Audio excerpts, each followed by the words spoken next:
अस्सलाम वालेकुम। Lecture 26 part B start करते हैं जी। पहले कोई 20-25 मिनट में कोशिश करके एमसीक्यू कर लेते हैं आईएफआरएस 16 के।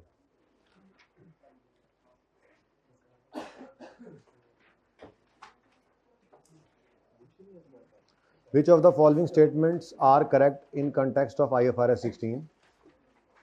When supplier has a substantive right of substitution, then contract does not constitute a lease. सही बात है ना? जब सप्लायर के पास सब्सटेंटिव राइट हो तो वो कॉन्ट्रैक्ट लीज नहीं कहलाता। बिल्कुल सही है। When consideration for use of an asset is paid in terms of goods and services other than cash, then the contract does not. ये अजीब सी बात है, पहली बार ही देख रहे हैं हम तो। ठीक है, तो only one is correct. Lease के पूरे स्टैंडर्ड में हमने तो ऐसी बात नहीं पढ़ी थी, ठीक है ना? तो जो अजीब सी बात होगी वो फिर अलग थलग ही होगी।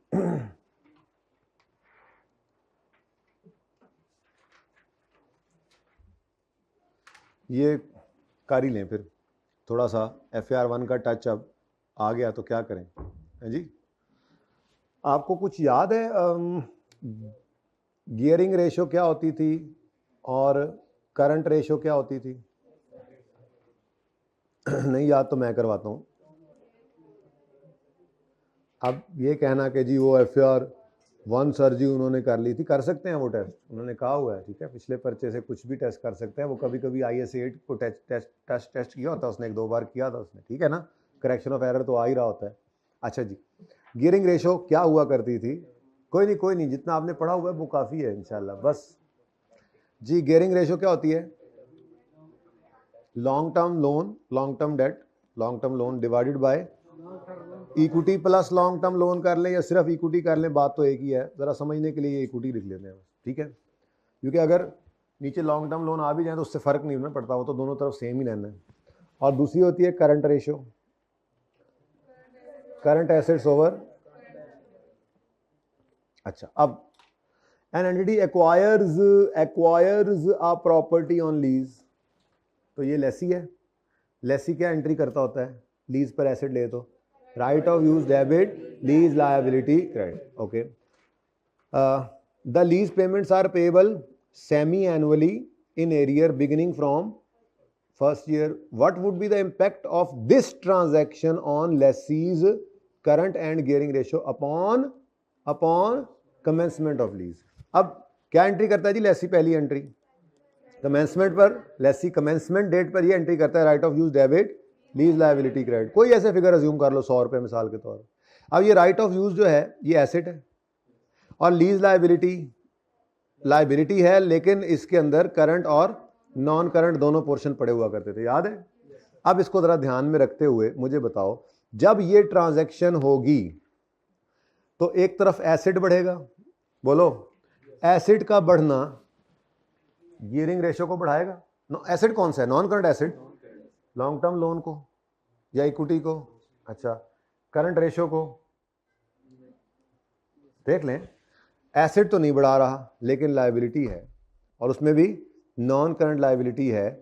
Non current liability long term liabilities में आती है, और अगर ये बढ़ रही है, इस एंट्री से ये लायबिलिटी बढ़ेगी, तो अगर इस फ्रैक्शन में न्यूमरेटर बढ़ रहा है तो रेशो ने बढ़ना है।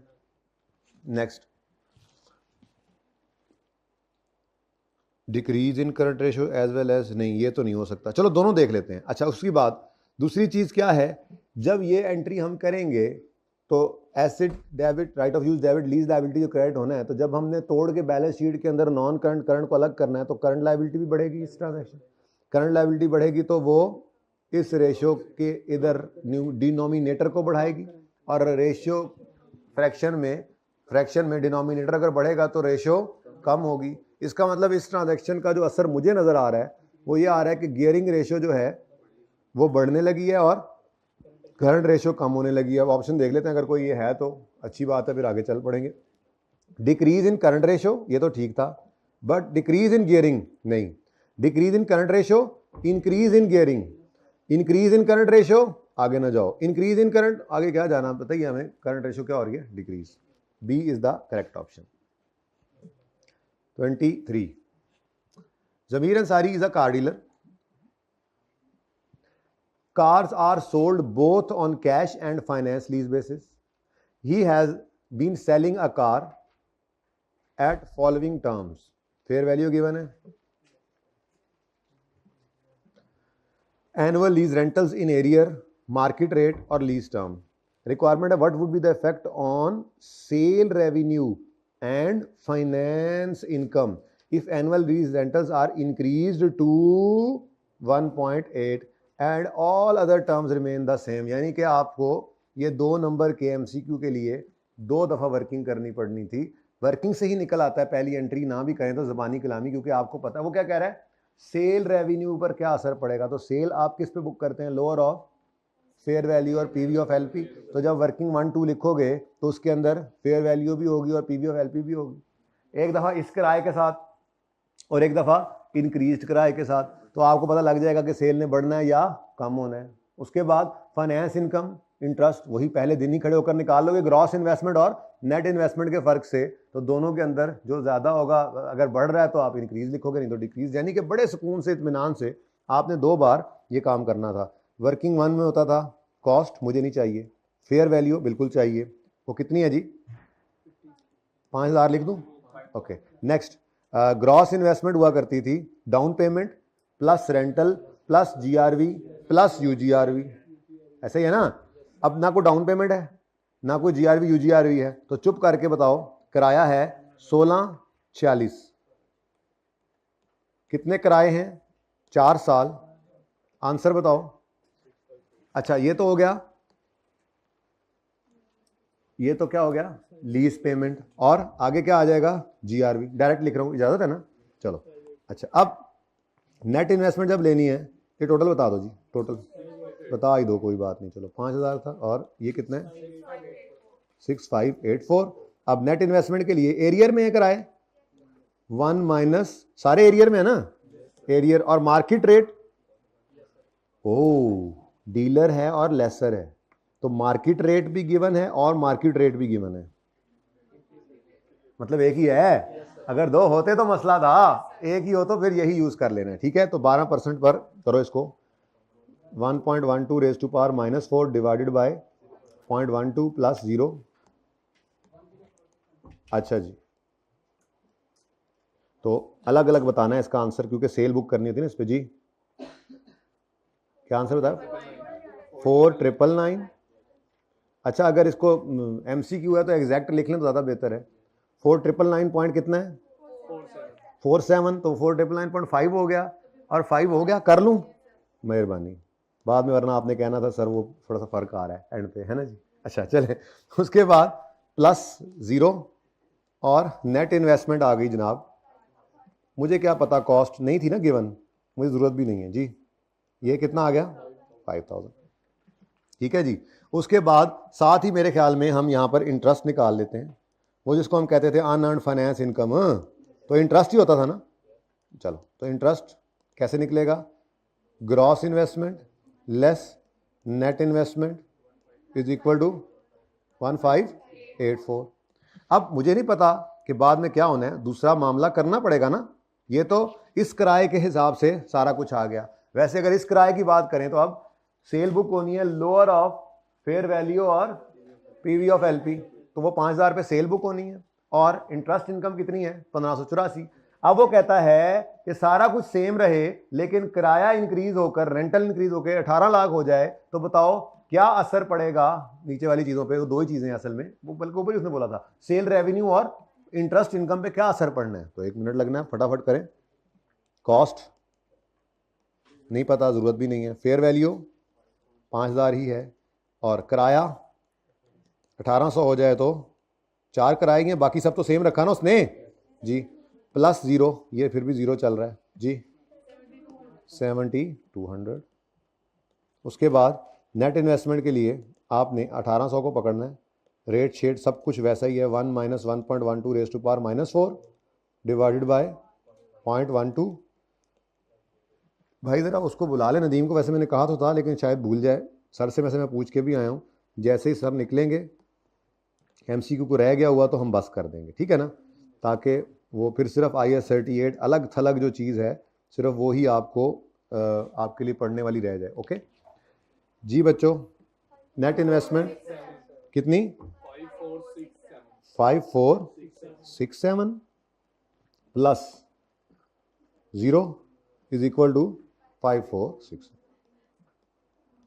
अच्छा, उसके बाद इंटरेस्ट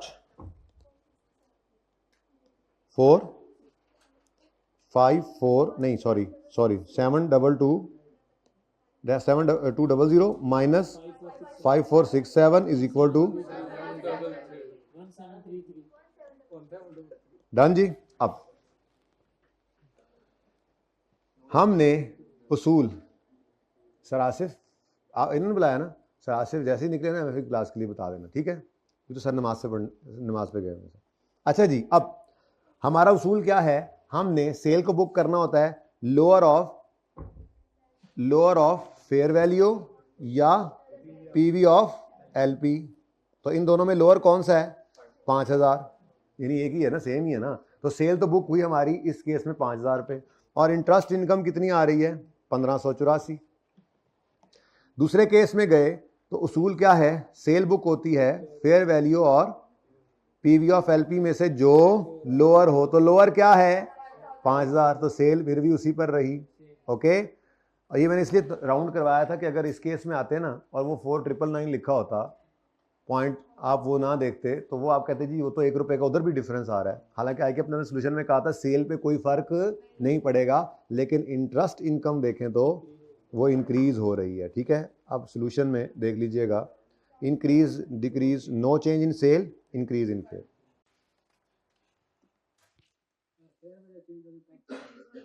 फेयर वैल्यू ले जी ले, ये एमसीक्यू नंबर कौन सा है?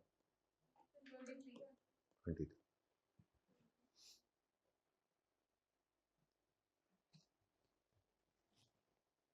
बेटा सवाल बदलेगा तो बहुत सारी चीजें बदलेंगी, फिलहाल इस सवाल का ना तो ये आंसर है। चले आगे। ओके जी, 22। इसका ना सोल्यूशन ओपन कर लेंगे पढ़ने के बाद, ताकि कोई वर्किंग तफसीली ना करनी पड़े, ठीक है? पहले आप पढ़ें एमसीक्यू, आपने देखे इधर, आप एमसीक्यू पढ़ें। कौन सा है? 22। स्केड्यूल देखेंगे बाद में आके जी, रिक्वायरमेंट बाद में, चले पहले पढ़ लेते हैं। What amount of net investment in lease will be presented. सवाल लेसर का है, हैज लीज्ड इक्विपमेंट और उसकी नेट इन्वेस्टमेंट की बात कर रहा है। असल में ना नॉर्मल क्लास में याद करवा दीजिएगा, मैं सबको बता दूंगा क्योंकि ये क्लास पता नहीं कोई ले कोई ना ले। एमसीक्यूज के अंदर ये लीज रिसीवेबल को नेट इन्वेस्टमेंट कह रहा होता है। वैसे भी हमें पता है नेट इन्वेस्टमेंट का मतलब लेसर के सवालों में लीज रिसीवेबल होता है, तो एमसीक्यूज के अंदर इस तरह से कभी बोल देता है, फिर नॉर्मल क्लास में भी बता दूंगा, ठीक है? अच्छा जी, अब in this respect following information is available. Fair value of equipment है 67। अच्छा, अब वो लीज किया उसने एसेट, कहीं पे लिखा हुआ डीलर, अभी तक नहीं लिखा हुआ, खुद से नहीं अज्यूम कर लेना, नॉर्मल लेसर भी तो हो सकता है। अमाउंट रिसीव्ड ऑन यकम जुलाई 18, तो ये क्या है? डाउन पेमेंट हो गई। 4 एनुअल रेंटल्स, एनुअल इंस्टॉलमेंट्स हैं in arrear. Guaranteed residual value on expiry of lease is 10। तो present value of lease payment plus present value of UGRV, याद है ना? वैसे तो पता नहीं इसकी रिक्वायरमेंट क्या है, लेकिन चलो रिवीजन चलती जाए। स्पीड चल रहे हैं हम, इंशाल्लाह हम थोड़ी देर में फारिग कर देंगे इनको। जी बोलें जी। 20 है, वहीं से ना देख लें आप, सिंपल। फेयर वैल्यू को फिलहाल इग्नोर करना है, ठीक है? ये डाउन पेमेंट और 20 के 4 रेंटल और लीज टर्म के एंड पे जीआरवी आएगा, और यूजफुल लाइफ है 5 साल। मुझे इसका क्या करना है?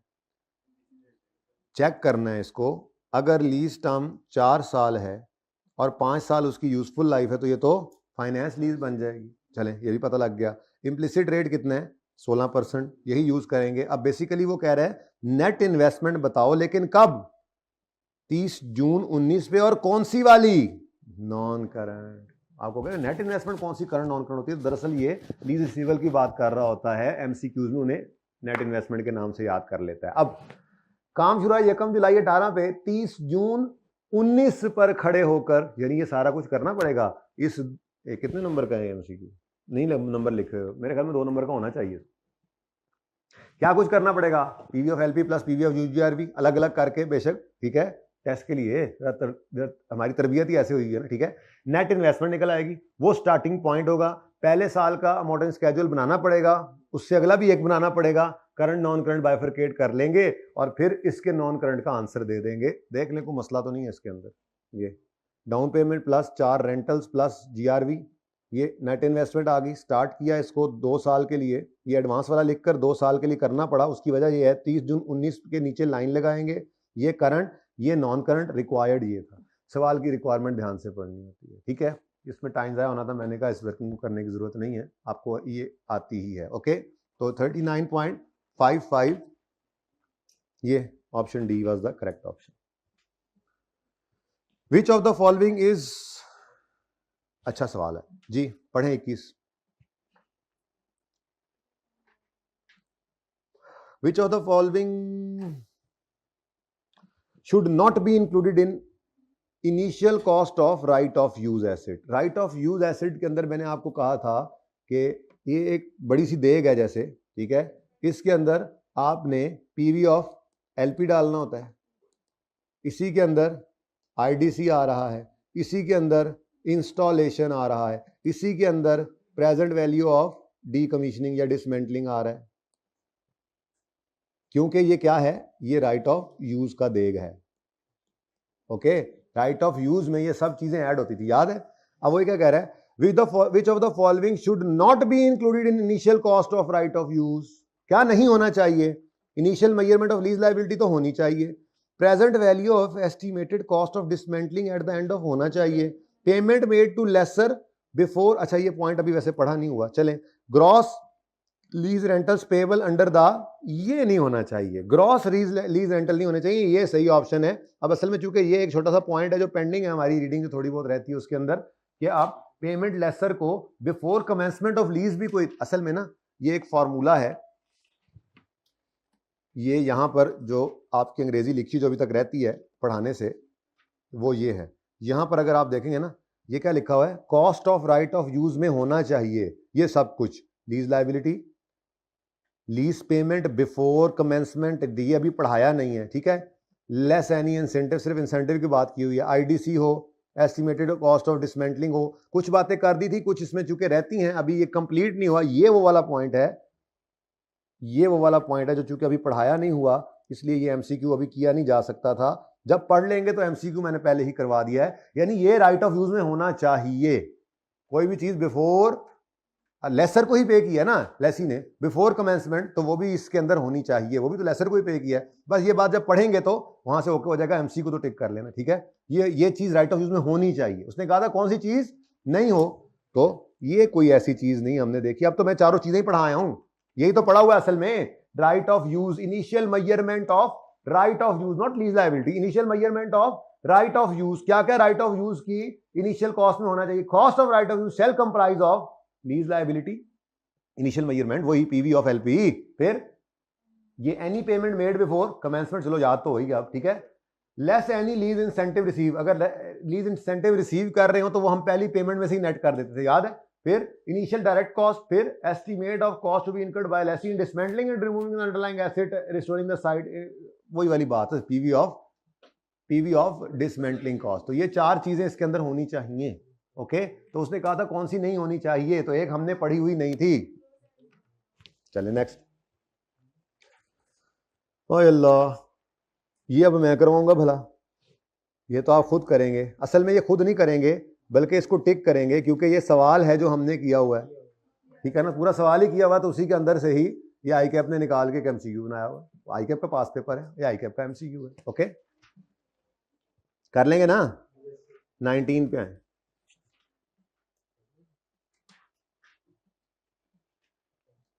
DJ product deal in large office machines. It also offers such machines on lease. One such machine was leased to a customer on 1 July 2004. Its particulars are as follows. Requirement है what amount of net investment, यार ये तो अभी अभी किया है, ये खुद करें, अब कुछ खुद भी करना है, ठीक है, कुछ मैं खुद के लिए देता जाऊंगा, वो आज कर लीजिएगा लाजमी, ठीक है। कोई डिफरेंट चीज हो तो करें ना, अभी जैसा अभी तो करके आ रहे हैं, ठीक है। 18 हमने कर लिया था, बेसिकली हमने किया था 17 और 17 जैसा ही था 18, बस रिक्वायरमेंट चेंज थी। What is the amount of net investment इसने पूछा था, और इसी सवाल के अंदर what amount shall be charge in cost of sale. वो एंट्री में से निकालते हैं ना, सेल और कॉस्ट ऑफ सेल का डिफरेंस, ठीक है। तो वो कॉस्ट ऑफ सेल जो एंट्री में पड़ी होती है वो, ठीक है। तो ये दोनों हो गए थे। स्पीडें चेक की हमारी है जी, कमाल नहीं हो गया। Alpha limited लीजेस an asset with an estimated life of, ये नई चीज होगी ना, ये नहीं किया हुआ इस तरह का कुछ है। अल्फा लिमिटेड लीजेस एन एसेट, निकल गए क्लास के लिए? ओके, पॉज करें जी बच्चों। 16 alpha limited लीजेस an asset with an estimated life of, मुझे लग रहा था अभी 10 मिनट ही हुए उन्हें। Alpha limited लीजेस an asset with an estimated useful life of, useful life 6 साल आ गई, ये यूएल लिखा था मैंने by the. Next, for an initial period of 5 years and an optional secondary period of 2 years during which a nominal rental will be payable। तो lease term nominal rental है तो 7 years कर लें। The present value of initial period lease payment is 8,70,000। पता नहीं क्या कहानियां दिए जा रहा है। What will be the carrying amount of asset in अल्फाज statement of financial position at the end of second year of lease. मेरे ख्याल में तो वो डेप्रिसिएशन करवाने की लाइफ शाइफ दे रहा था, ठीक है। मुझे ये बताओ, ओनरशिप विल ट्रांसफर है या विल नॉट ट्रांसफर है? क्योंकि सवाल में कहीं लिखा नहीं हुआ वैसे तो। अच्छा, ओनरशिप विल ट्रांसफर भी अज्यूम कर सकता है कोई बच्चा, क्यों? कहेगा कि जी अगर 2 साल के लिए समझो ऐसे मुफ्त में ही हमें अगर मिल रहा है तो हम तो ओनरशिप ले जाएंगे। बोलो, ले जाएंगे ना। अगर वो बच्चा ये अज्यूम कर ही लेता है इस एमसीक्यू में कि अगर इतने सस्ते दामों में, ठीक है माना कि बड़े सवालों में, असल सवालों में तो वो ये बात लिखता है कि जी इतने का एसेट उसको मिल जाएगा अगले 2 साल के लिए भी, तो एक्सटेंड करवाएगा या नहीं, वो रीजनल सर्टेन करवाएगा शेर खान की तरह से। ऐसी बात नहीं लिखी हुई, तो कोई बच्चा खुद से भी अज्यूम करके कहता है जी ओनरशिप तो फिर भी नहीं है यार, ये तो एडिशनल टाइम ही है। हाँ सही है, ठीक है जी, 6 साल और 7 साल है। ऐसा मुमकिन था, शेर खान वाले आखिरी सवाल के अंदर ये सिचुएशन भी आई थी कि हमारा एसेट 6 साल की लाइफ रखता था और लीज पे 7 साल के लिए ले गया। तो हमने कहा था जी शायद उसको पैसे नहीं हो, कहते हैं किस्तें लंबी कर दो, बेशक एसेट चाहे 6 साल के ही लिए इस्तेमाल में है, किस्तें 7-8 साल की बना दो। ये हमने देखा था, ठीक है। अब इसका मतलब ये है कि आपने अगर खामोशी का केस है तो शॉर्टर के ऊपर लेकर चलना है, लीज टर्म पे तो कर नहीं सकते। यूजफुल लाइफ या लीज टर्म में से जो शॉर्टर हो उसको लेना है, और वो क्या है 6 साल, 7 साल को नहीं करना। अब रिक्वायरमेंट जरा डिफरेंट किस्म की थी। राइट ऑफ यूज लेस करेंगे इसमें से एक्यूमुलेटेड डेप्रीसिएशन। किस दिन तक की बुक वैल्यू मांग रहा है वो? 2nd year. अब मुझे बताओ, राइट ऑफ यूज की अमाउंट तो निकालनी नहीं पड़ेगी। वो कह रहा है the present value of initial period lease payment is, यानी कि पीवी ऑफ एलपी गिवन है, और सवाल में ना कोई आईडीसी, ना कोई इंस्टॉलेशन, ना कोई डी इंस्टॉलेशन, तो फिर यही राइट ऑफ यूज होता था ना। बस तैयारी आपकी टॉपिक की हो तो ये छोटी मोटी आप फनकारियां उसकी चेक कर ही लेते हैं। वैसे अब पास पेपर वाले एमसीक्यूज खत्म हो गए, आपको पता है वो बड़े क्लियर थे। तो ये भाई के भी किताब के अंदर पढ़े हुए एमसीक्यूज कभी कभी थोड़े बहुत होते हैं इस तरह से। जी 580 को डिवाइड करेंगे किससे? शॉर्टर से नहीं, 6 से नहीं डिवाइड करेंगे। अच्छा ओ अच्छा, आई एम सॉरी। हाँ वही 870 किसी ने बोला था आंसर, तो मैं वो आंसर ही लिख दिया जी। बोले डिवाइड बाय 6, ये 1 साल की डेप्रिसिएशन है, ठीक है। हमने 2 साल के एंड पे लेके जाना है तो इंटू 2 कर दें, 290, तो ये 580 आ गया, और यही आंसर था बेटा, ये आंसर था, ठीक है जी। चलें नोट करें, नीचे वाला नोट करना है तो जाए तो नहीं क्या, ये तो अच्छा जी पुराना है, ये लें। अगला एमसीक्यू देखें, आपने पहले से टिक हुआ है। क्यों जी, क्यों टिक हुआ है? ये वही क्वेश्चन है आपका पास पेपर वाला। स्पीडें चेक करें हमारी, बस ये एमसीक्यू एक है 14। हाँ नोट कर रहे हैं।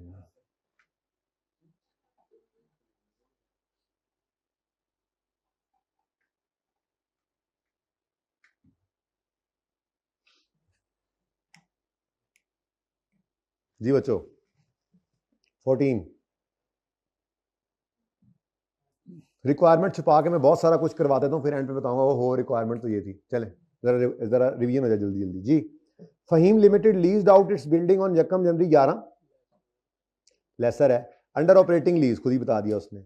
The carrying value of building is 239 and its remaining life is 25 साल।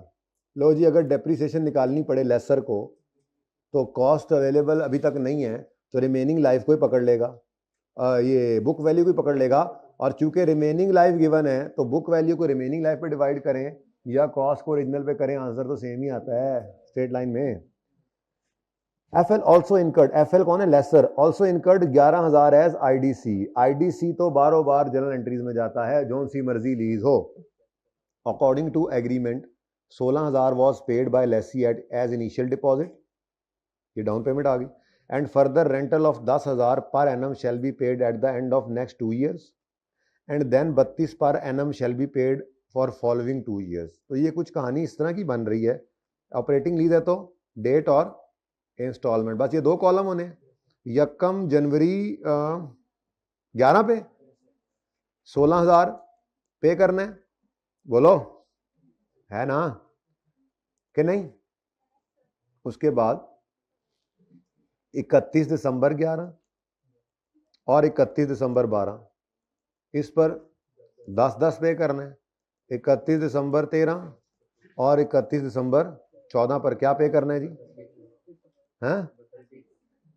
टोटल 32 या 32? 32।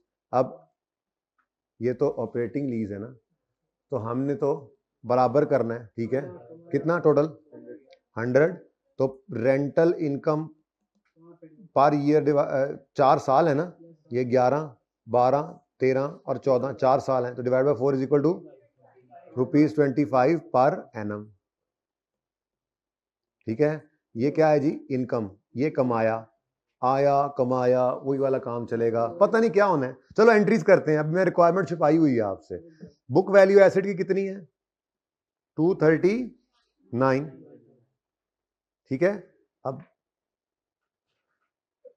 कॉस्ट होती तो मैं एंट्री करके वो भी दिखा देता, मजबूरी है मेरी, ठीक है? मैं बुक वैल्यू सिर्फ दिखा सकता हूं आपको। उसके बाद ये एसेट ऑपरेटिंग लीज पे दिया है और मोहतरम लेसर साहब ने आईडीसी 11,000 की इनकर की है। मैं भूल रहा हूं आईडीसी, लेसर की आईडीसी ऑपरेटिंग लीज वाली, और ये शुरू में की थी, आसान था इसलिए शुरू में की थी, भूल नहीं जाना। इसकी एंट्री क्या थी?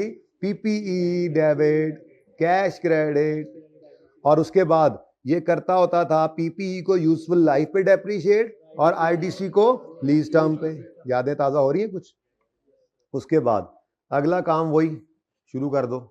ये पहली एंट्री होगी, जरा अलग कर लेते हैं, जगह जरा तंग है, ठीक है जी? बाकी तो आप आया कमाया वही वाला काम कर लेते हैं, ठीक है जी? शुरू हो जाए जी। कैश डेबिट, लीज रिसीवेबल, बल्कि नहीं लीज रिसीवेबल नहीं, सॉरी, कैश डेबिट एंड पे, चलो कर लो, मैं पहले लिख देता हूँ। रेंट रिसीवेबल क्रेडिट कितने से जी? 16 से। नेक्स्ट, उसके बाद अब अपना काम शुरू कर दो। ये तो डाउन पेमेंट की तरह से हो गया ना, इसलिए इसको अलग रख लिया, बाकी अपनी रूटीन वही रखो, ठीक है?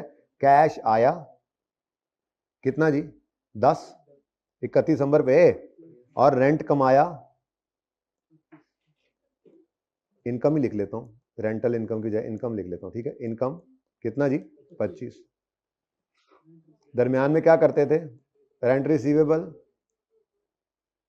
जगह ही तंग हो गई, रेंट रिसीवेबल, और उसके बाद रेंट रिसीवेबल साथ साथ ही करते जाते हैं, जगह तंग है जरा। इनकम क्रेडिट कितने से जी? 25 से। उसके बाद कैश आया, बोलो कितना? कैश डेबिट काफी नहीं है, काफी साल, इस साल की एंट्रीज हो गई, बस एक एंट्री रह गई अब डेप्रीसिएशन की, और सही है ना? ये 11 की एंट्री होगी ना पहली। आईडीसी की एसेट की कॉस्ट कितनी है पता नहीं है मुझे, मैं मजबूर हूं इसलिए मैं वो एंट्री नहीं कर रहा, ठीक है? एसेट आईडीसी की एंट्री की हमने, उसके बाद ये आया और ये कमाया। इस दिन कोई कमा नहीं लिया था, ये सिर्फ डाउन पेमेंट ही थी, इसलिए ये 3 एंट्रीज आ गई।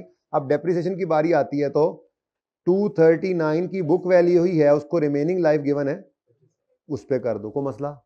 और आईडीसी कितना है? 11, इसकी लाइफ कितनी बनेगी, लीज टर्म कितनी थी 4 साल, तो डिवाइड बाय 4, आंसर बताओ जी 12.3 एक्यूमुलेटेड डेप्रिसिएशन। लेकिन पता नहीं रिक्वायरमेंट क्या थी, मैं तो ऐसे जज्बात में आपको रिवाइज कराते ही चला गया। सवाल की रिक्वायरमेंट क्या है, सवाल की requirement what amount of lease income, ये ऑपरेटिंग लीज है तो सिर्फ ये करना था। अच्छा जरा चेक कर लें, आंसर सी ऑप्शन ही है, और ये सिर्फ डिब्बा था, वर्किंग करनी थी, वो भी कैलकुलेटर पे ही कर लेते, कोई मसला नहीं था। ठीक है, एमसीक्यू है, वर्किंग के कोई मार्क्स नहीं होते, ऐसे जरा टाइम ज़ाया किया आपको, लेकिन जरा रिवीजन होगी ना।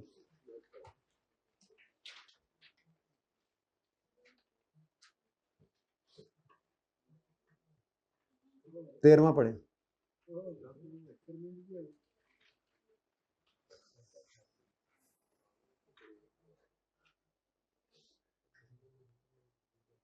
A company leases a computer with legal title of asset passing after 4 years.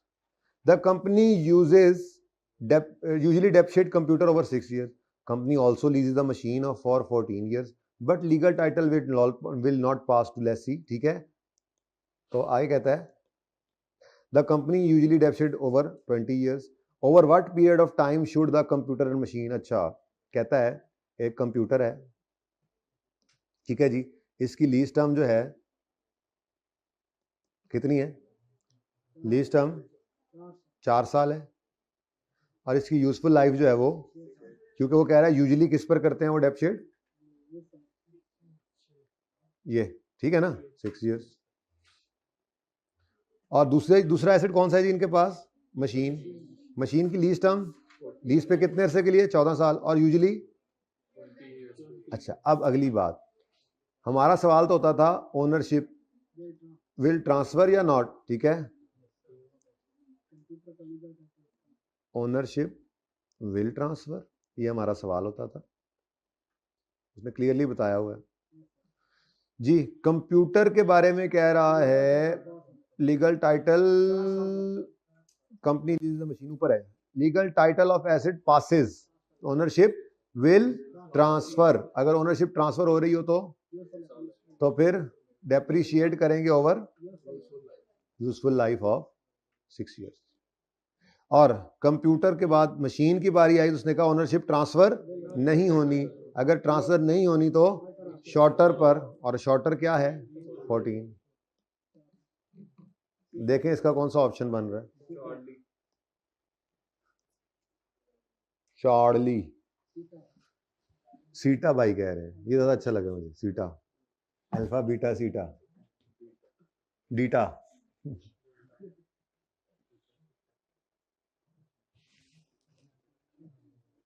Next,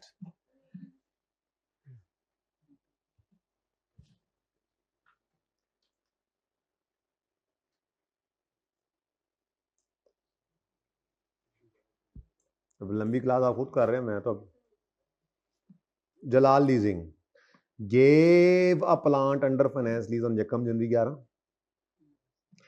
under finance lease.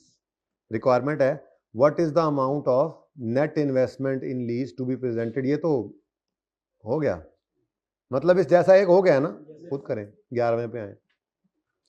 Which two of the following are disclosure requirements relating to lesser जहन में लाना है, सेलिंग प्रॉफिट और loss, बिल्कुल बिल्कुल जिसको हमने GP कहा था या सेलिंग प्रॉफिट कहा था, लेसर में ही डीलर मैन्युफैक्चरर लेसर भी आता है, तो ये लेसर का डिस्क्लोजर होता है। वैसे मैंने पढ़ाया नहीं, थोड़ी ज्यादती ये है, वो जो एक सफ़ा है ना वो लिखा हुआ बस हर रोज ही आगे आगे जा रहा है कि मैंने आपको पढ़ाना है, लेसर के डिस्क्लोजर्स को एक दफा सिर्फ नजर दिलवानी है, लेकिन इतना तो आपको पता है, अकाउंटिंग तो आपको आती है ना, जीपी रिकॉर्ड करता है डीलर मैन्युफैक्चरर लेसर, तो ये उसका डिस्क्लोजर है। Income from sub leasing right of, ये राइट ऑफ यूज तो होता ही लेसी के लिए। फिर reconciliation of undiscounted lease payment to net investment, बिल्कुल। Charge related to short term, ये तो है ही किसकी, चलें आगे, हाँ जी खुद करें, बड़े बड़े सर छोड़ी जा रहे हैं और छोटे छोटे यार ये तो कुछ भी नहीं, हमने बड़े बड़े सवाल किए हैं, उनके अंदर ये कई बार किया है, खुद कर लेना ना यार, कुछ नहीं होता। नंबर 9 करो। IFRS 16 लीजेस, असल में ये टेक्निकल वाले करा रहा हूँ, बाकी तो कैलकुलेशंस हैं छोटी छोटी, करके देख लेना, अगर नहीं हो तो मैं भी अच्छी मैं कड़ा ना चलना। IFRS 16 लीजेस परमिट्स, मर जाना एक अलग बात है, उस पर फिर माफ़ी दे देना, ऐ ना अगे फड़ा हुआ नहीं भाई, वो उससे फिर मेरा कसूर कोई नहीं होगा। IFR कहते अल्लाह माफ़ करे सर, सेशन ख़त्म होने से पहले नहीं जो भी आपने, भाई किसी के बस में थोड़ी होता है। IFRS 16 leases permits certain assets to be exempt। कौन से हैं वैसे आपके ख्याल में? भाई एग्जाम्पशन जो है वो सिर्फ मिलती है किसको? इनिशियल इग्निशन से लेसी के केस में, याद है ना, सिंप्लीफाइड अप्रोच, शॉर्ट टर्म और लो वैल्यू। तो वो कहता है कि कुछ एसेट्स को वो एग्जेम्प्ट करता है राइट ऑफ यूज की रिकग्निशन वाले ट्रीटमेंट से। Which of the following are not be permitted, would not be permitted to be exempt, यानी जो लो वैल्यू शॉर्ट टर्म नहीं होंगे वो नहीं होंगे permitted. Vehicle which with cost of 9 lakh lease for, माना कि 9 मंथ्स है, शॉर्ट टर्म तो है लेकिन लो वैल्यू नहीं है, तो शॉर्ट टर्म लीज सिर्फ है, लो वैल्यू नहीं है। जब लो वैल्यू नहीं है तो शॉर्ट टर्म होने की वजह से एग्जेम्पशन मिल जाएगी इसको। दो चीजें थी ना, या दोनों इकट्ठी होनी जरूरी नहीं थी ना। शॉर्ट टर्म है, लो वैल्यू नहीं है, कोई मसला नहीं, एग्जेम्पशन में चले जाओ। लो वैल्यू है, शॉर्ट टर्म नहीं है, कोई नहीं, एग्जेम्पशन में चले जाओ। ना शॉर्ट टर्म है ना लो वैल्यू है, फिर फंसोगे, फिर कोई एग्जेम्पशन नहीं है। तो ये शॉर्ट टर्म है। वो क्या कह रहा था, जो जिनको अलाउ करता है वो बताओ, नहीं जिनको नहीं अलाउ करता वो बताओ। इनको तो अलाउ करता है, इनको तो अलाउ करता है, शॉर्ट टर्म है तो इसको एग्जेम्पशन की इजाजत है। Next, telephone system which cost 45,000 released for, ये है तो 24 का लेकिन लो वैल्यू है, इसको भी अलाउ करता है। उसने कहा है बताओ कौन सा अलाउड नहीं है, तो ये लो वैल्यू एसेट होने की वजह से अलाउड है। व्हीकल, ये आखिरी पढ़ो। An item of furniture, furniture भी एक लो वैल्यू एसेट ही होता है टेलीफोन सिस्टम की तरह से, कॉस्ट भी उसने बताई है। लीज फॉर, अगेन ये क्या है, लो वैल्यू है, इसको तो एग्जेम्पशन अलाउड है, ठीक है। उसने कहा है कौन से को अलाउड नहीं है। आगे कहता है vehicle with original cost of 9 lakh, current market value is, ये तो देखनी नहीं होती थी, याद है पढ़ा था हमने, वो जब लो वैल्यू शॉर्ट टर्म पे एक सफ़े पढ़ा था। तो आपको क्या याद होना, ईद से एक दिन पहले हमने पढ़ा था, आपको क्या याद होना, आपने तो लेक्चर अभी तक नहीं लिया होना, क्योंकि आपका बाद में काम चल पड़ा होना, आपने चलना दो यार, लगता है सर ने गोली गोली कराई सी। यही वो 1-2 नंबर है जो पर्चे में हाथ दे देंगे। जो लेक्चर रहे थे वो ले लो, अभी भी संडे आ रहा है, ये अब संडे आ गया है, ले लो वो लेक्चर। दिल की बातें नहीं जान लेते, पता होता है अपने बाला दा जी। तो मुझे पता है ना, मुझे पता है, ईद से पहले छोड़ गए। अब जी जैसे शक्ल निकाल के ऐसे बैठा था, ये क्या बात कर रहे हैं सर, मुझे नहीं समझ लगनी थी कि ये बात जो क्लास में बिल्कुल पढ़ाई हुई है, क्लियर कट, बड़ी बहस की थी उस दिन, और ये 1-2 नंबर के MCQs वहां से तैयार हो गए थे हमारे, तो आपके तो रह गए हैं ना, तो आप कर लें, ठीक है, इससे पहले कि बहुत देर हो जाए। तो व्हीकल की ओरिजिनल कॉस्ट देखनी है, करंट मार्केट वैल्यू नहीं देखनी है, तो ना तो ये लो वैल्यू है, और दूसरा ना ही 24 महीने होने की वजह से शॉर्ट टर्म लीज है।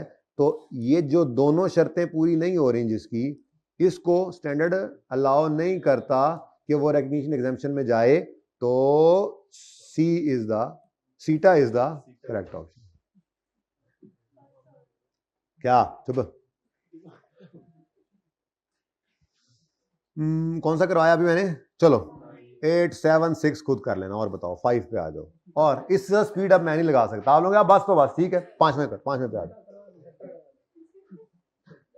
Note, do this MCQ after IAS 8, तो वो रिवाइज कर लेना ना जरा। अच्छा जी, अभी मैंने नहीं करवाया, मैंने जो छोड़े हुए हैं वो कर लेंगे इंशाल्लाह। IAS 8 ना असल में रिवाइज होना है। आगे एक टॉपिक में बहरहाल जाके मुझे थोड़ा सा ये रिवाइज करवाना पड़ेगा। एक सवाल हमने किया था, आपको याद होगा, फ़खर लिमिटेड, आप लोगों ने, बल्कि मैं यूं नहीं कहूँगा हमने किया था, आप जहाँ भी पढ़े होंगे, फ़खर लिमिटेड आई कैप के क्वेश्चन बैंक या पास पेपर के अंदर IAS 8 का सवाल है। वो आधा सवाल है, एक एडजस्टमेंट उसमें इन्वेस्टमेंट प्रॉपर्टी की थी, एक एडजस्टमेंट उसमें लीज की थी। असल में वो FAR 2 में जब IAS 8 होता था तब का सवाल है। तो अब वो IAS 8 का सवाल उस लीज वाली एडजस्टमेंट समेत हम यहाँ पे करेंगे इंशाल्लाह, उसमें IAS 8 भी रिवाइज हो जाएगा हमारा, सवाल तो किया हुआ है लेकिन लीज की एडजस्टमेंट के साथ हो जाएगा, ठीक है ना। तो जब वो हो जाएगा तो फिर आपका आईए सेट मैं FAR 2 में भी रिवाइज करवा चुका हूँ, फिर आप आगे से MCQ कर लीजिएगा, ठीक है। 5 पे आए, 5 पे। On 1st April 17, Pink Limited entered into a 5-year lease agreement for a machine with an estimated life of 7 साल। थोड़ा कॉन्फिडेंस आता है MCQs करके कि यार MCQ तक जब बंदे को समझ आ रहा हो ना किसी टॉपिक का, तो मतलब ये कि हम डीप डाउन जा चुके हैं, उस टॉपिक को अच्छे तरीके से खंगाल चुके हैं। सारे MCQs आपके सामने हैं, कुछ खुद करने हैं और एक पेंडिंग करवाया है सिर्फ कि ये आप आईए सेट की रिवीजन के बाद कर लेना। जो खुद करने हैं वो आप इंशाल्लाह करोगे, सिंपल कैलकुलेशंस हैं, बस रिक्वायरमेंट ध्यान से पढ़ना इंपॉर्टेंट होता है MCQ में, ठीक है। ठीक है भाई, ये कान में लेक्चर लगा के सुन रहे हो मेरा? क्लासेस वाले भाई, संडे की रिवीजन क्लास है। अभी तुम यहाँ पे बैठ के पिछली क्लास ले रहे हो, अगली क्लास ले रहे हो, खुदा का नाम लो, निकालो इसको, इधर तुम बिजनेसमैन। अच्छा, किसी को लेक्चर अगर सुनवा रहे थे और वो घर बैठ के सुन रहे तो फिर लगा लो। हाँ होता है ना होता है ना, किसी ने कहा यार मैं बहुत थका हूँ उस्ताद जी, मैं कॉल करूंगा यार तू ऑन कर ले यार, मैं लेक्चर सुन लूंगा। ऐसा कोई हो सकता है, बेशक मुझे उसमें मुझे कोई एतराज नहीं है। अच्छा जी, which of the following conditions require the machine to be depreciated over. हाँ जी, एंटर हुए हैं 5 ईयर लीज एग्रीमेंट में मशीन के लिए, और लेकिन मशीन को कब आप जो है वो 7 साल पे डेप्रिशिएट कर सकते हैं। PL ने एक लीज पर मशीन ली है, ठीक है जी। अच्छा, PL अगर PL के पास ऑप्शन है to extend the lease for 2 years at market rental, मेरे ख्याल में मार्केट रेंटल पे कोई करे तो एक्सटेंड, तो वो तो वहीं पे देखना पड़ेगा, कोई इतना क्लियर नहीं है मेरे ख्याल से, तो ये नहीं है। PL has option to purchase asset at market value at the end of, ये भी ऑप्शन है, नो डाउट ऑप्शन है, लेकिन मेरे ख्याल में ऐसे ऑप्शन को देखने के लिए उस पीरियड का एंड देखना पड़ेगा, 5 साल गुजरने पर ही देखेंगे। जब 5 साल गुजरने पर मार्केट प्राइस पर ही एसेट मिलना है या मार्केट रेंटल पे ही मिलना है, तो फिर उस वक्त डिसाइड करेंगे कोई हमें इसकी जरूरत है या नहीं है।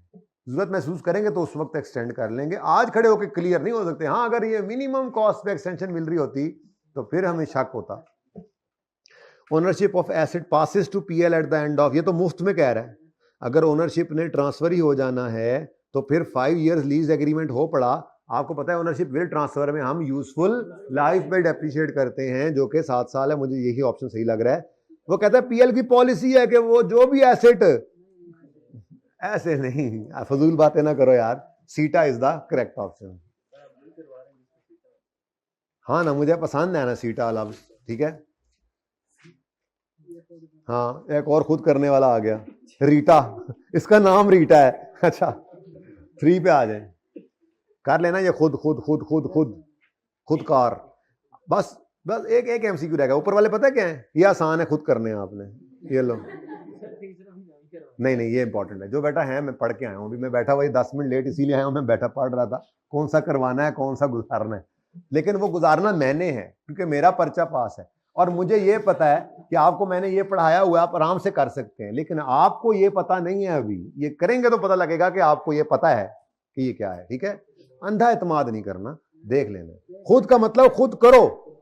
नंबर 3, ये इंपॉर्टेंट है, IFRS 16 leases permits certain asset to be exempt from. अच्छा, ये तो पढ़ा है, लेकिन इसमें ना उसमें उसने कहा था बताओ भला किसको वो नहीं इजाजत देते, नॉट, ये वो उसने कान यूं पकड़ा हुआ था, ये कान इसने सीधा पकड़ा हुआ, ठीक है। पढ़ो, परमिट करता है एग्जेम्पशन राइट ऑफ यूज की, which of the following would be permitted to be exempt. A used motor vehicle with an original cost of 15 and current, भाई करंट को नहीं देखना। Lease term short term lease है, ये short term lease है नहीं, क्योंकि लीज टर्म 24 महीने। लो वैल्यू एसेट है, करंट मार्केट वैल्यू नहीं देखनी, ओरिजिनल, ठीक है। तो अगर ये दोनों बातें नहीं है तो क्या इसको परमिट करेंगे टू बी एग्जाम्ड? नहीं, इसको नहीं करेंगे। उसने कहा है किसको परमिट करना है, ये ऑप्शन सही नहीं है। A new vehicle, low value तो नहीं है, पढ़ते ही पता लग गया, व्हीकल आ गया, with the cost of 15, leased for, तो ये दोबारा लिखा क्यों? अच्छा, ऊपर ये वाली फनकारी थी ना, ये वाली करंट फेयर वैल्यू देके बच्चे को परेशान करने की कोशिश की थी कि एमसीक्यू में बच्चा धोखा खा जाए। बच्चों ने तो धोखा नहीं खाया, बच्चों ने तो वो लेक्चर लिया था इससे एक दिन पहले वाला, घर थे तो घर पे ले लिया था। अच्छा, a new motor vehicle with a cost of 15, lease for 24, short term तो नहीं है, शॉर्ट टर्म लीज तो नहीं है। To be rented to customer on daily low value, oh sorry sorry sorry, low value तो नहीं है, मैं कह रहा था ये असल में शॉर्ट टर्म तो है। अब कोई एक भी हो जाए, ये daily basis, okay okay okay okay okay okay, short term भी नहीं है, रेंटल सिर्फ डेली है, कोई नहीं मसला, अच्छी बात। अ न्यू मोटर व्हीकल, चलो लब भी गया फिर, चले 1 और 2 कर लेना, ठीक है। चलें जी, अब हम स्टार्ट करते हैं IAS 38 का सवाल जो मैंने असल में करवाना था, ये तो ऐसी गपशप थी। चलें शुरू करें पार्ट टू। अब इसका क्या, पार्ट पहले ही पार्ट भी है, फिर पार्ट 2। उस्मान को ढूंढने दो कहां से IAS 38 का सवाल शुरू होना है, ढूंढते ढूंढते ही MCQ कर जाए शायद। यार यहां पे एक सेव वाला सवाल होगा, एप्पल लिमिटेड। अच्छा वैसे एक बात बताऊं, असूली तौर पे ना ये सवाल मुझे करवाना चाहिए था जब आप कंसोलिडेशन कर लेते, लेकिन एक सुनो सुनो सुनो, लेकिन एक छोटी सी बात है, गुडविल की कैलकुलेशन सिखानी है, उस तरीके से नहीं सिखानी जैसे हमने कंसोलिडेशन में सीखनी है। वो प्रॉपर तरीका होगा हमारा, लेजर बना करेगा, हर सवाल में वैसे करेंगे। फिलहाल जुगाड़ लगा के समझा देता, सिर्फ वो चुप कर जाओ। अब वो ये इसलिए करवा रहा हूं कि अब MCQs के लिए बुला लिया आप लोगों को और 3:30 तक का टाइम लिया हुआ, तो आधे घंटे में मैं ये डिस्कस कर लेता हूं, कर आप लोग लीजिएगा, ठीक है। 3:30 छुट्टी दे दूंगा। नोट बनाने का टाइम निकल आया, 1 मिनट बना देंगे और गंदा मुंदा करके, और अगर नोट बनाने का टाइम ना मिला तो क्योंकि डिस्कशन हो जाएगी तो नोट आप बना लेंगे, मैं कल मंडे को चेक कर लूंगा, ठीक है। ऑप्शनल है, पेपर से पहले पहले करना है, इसलिए आज ही कर लीजिएगा या कल। 256 पढ़ाने के लिए कितना जोर लगाना पड़ता है इनको, कौन सी कौम आ गई है अब मार्केट में। ओपन करें सवाल, पढ़ें रिक्वायरमेंट। वैसे तो मैंने 2 IAS 38 के सवाल प्लान किए हैं। अब आप लोग अगर 9 ज्यादा करेंगे ना तो मैंने फिर 4 बजे तक पढ़ाना और दूसरा भी करा देना है। मैंने चूंकि MCQs एकदम से आज प्लान किया, अभी मैंने इसलिए बैठ के पढ़े कि कौन से करवा दूं, तो वो एक सवाल मैंने स्किप कर दिया। आपको याद होगा मैंने आपको कहा था हफ्ता पहले 2 मैंने क्वेश्चंस करने IAS 38, वो 2 से 1 क्यों हुआ है? आप लोगों के लिए, सिर्फ आप लोगों के लिए कि मैंने MCQ IFRS 16 के करवा दिए, चलो माफ कर दो। आप लोग राजी तो होते नहीं है ना। मैं अगर 2 ना करवाऊं, 1 MCQs करके छुट्टी दूंगा, आप लोगों ने फिर भी नाराज जाना है, MCQs के लिए बुला लिया हमें, एक्स्ट्रा पढ़ा दिया हमें। इसलिए भाई ये सवाल तो होगा, ये तो होगा।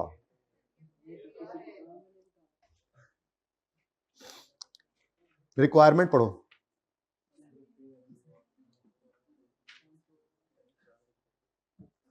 वो होमवर्क याद है ना, कौन सा भला, वो लीज का जो मैंने सवाल दिया आज 18 को, जो आखिरी में से है, हाँ वो ना भूलना, बड़ा इंपॉर्टेंट सवाल है, very beautiful question, I am telling you.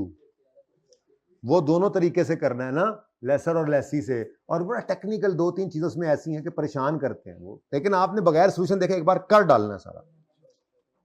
Prepare a note of intangibles for inclusion as consolidated. अच्छा जी ठीक है, वो होती होंगी, हमें क्या, हमने तो नोट बनाना है, इंटेंजिबल का बनाना है, वो जोन सी मर्जी स्टेटमेंट में बन रहा है वो एक जैसे ही बनेगा वो नोट, ठीक है।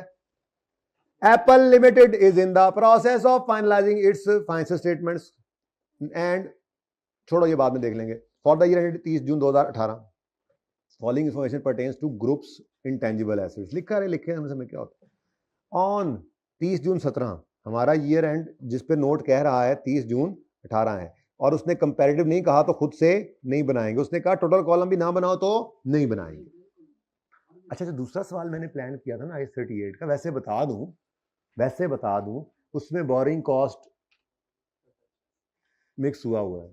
अब आपकी मर्जी है, इसमें वीकेंड में ना सी अगले वीक में किसी वक्त कर जरूर लेना। पता है क्या, एक आधा और भी कॉन्सेप्ट है FAR 1 का उसके अंदर ना, तो फिर आपका वो रहता, अच्छा नहीं लगता। FAR 1 वाली पढ़ी हुई चीज बिल्कुल ही भूल जाओ आप, हैं। तो मेरा दिल तो ये है, वो सवाल मैं बता दूंगा फिर किसी वक्त एंड पे रिजल्ट के बाद भी कर सकते हैं, लेकिन आपको बता दूंगा कि वो सवाल ऐसा है कि घर नहीं जाना जब तक सेशन एंड करने का, घर नहीं मुझे जाने देना जब तक मैं वो सवाल ना कराऊं, बता दूंगा इसलिए आपको। अच्छा जी, Apple is in the process of finalizing financial statements. Following information pertains to the groups of intangible assets. On 30 जून 17, ये पिछले साल का एंड है, हमारे साल का पहला दिन, ऐसा ही है। 1 जुलाई 17 से 30 जून 18 हमारा साल है ना।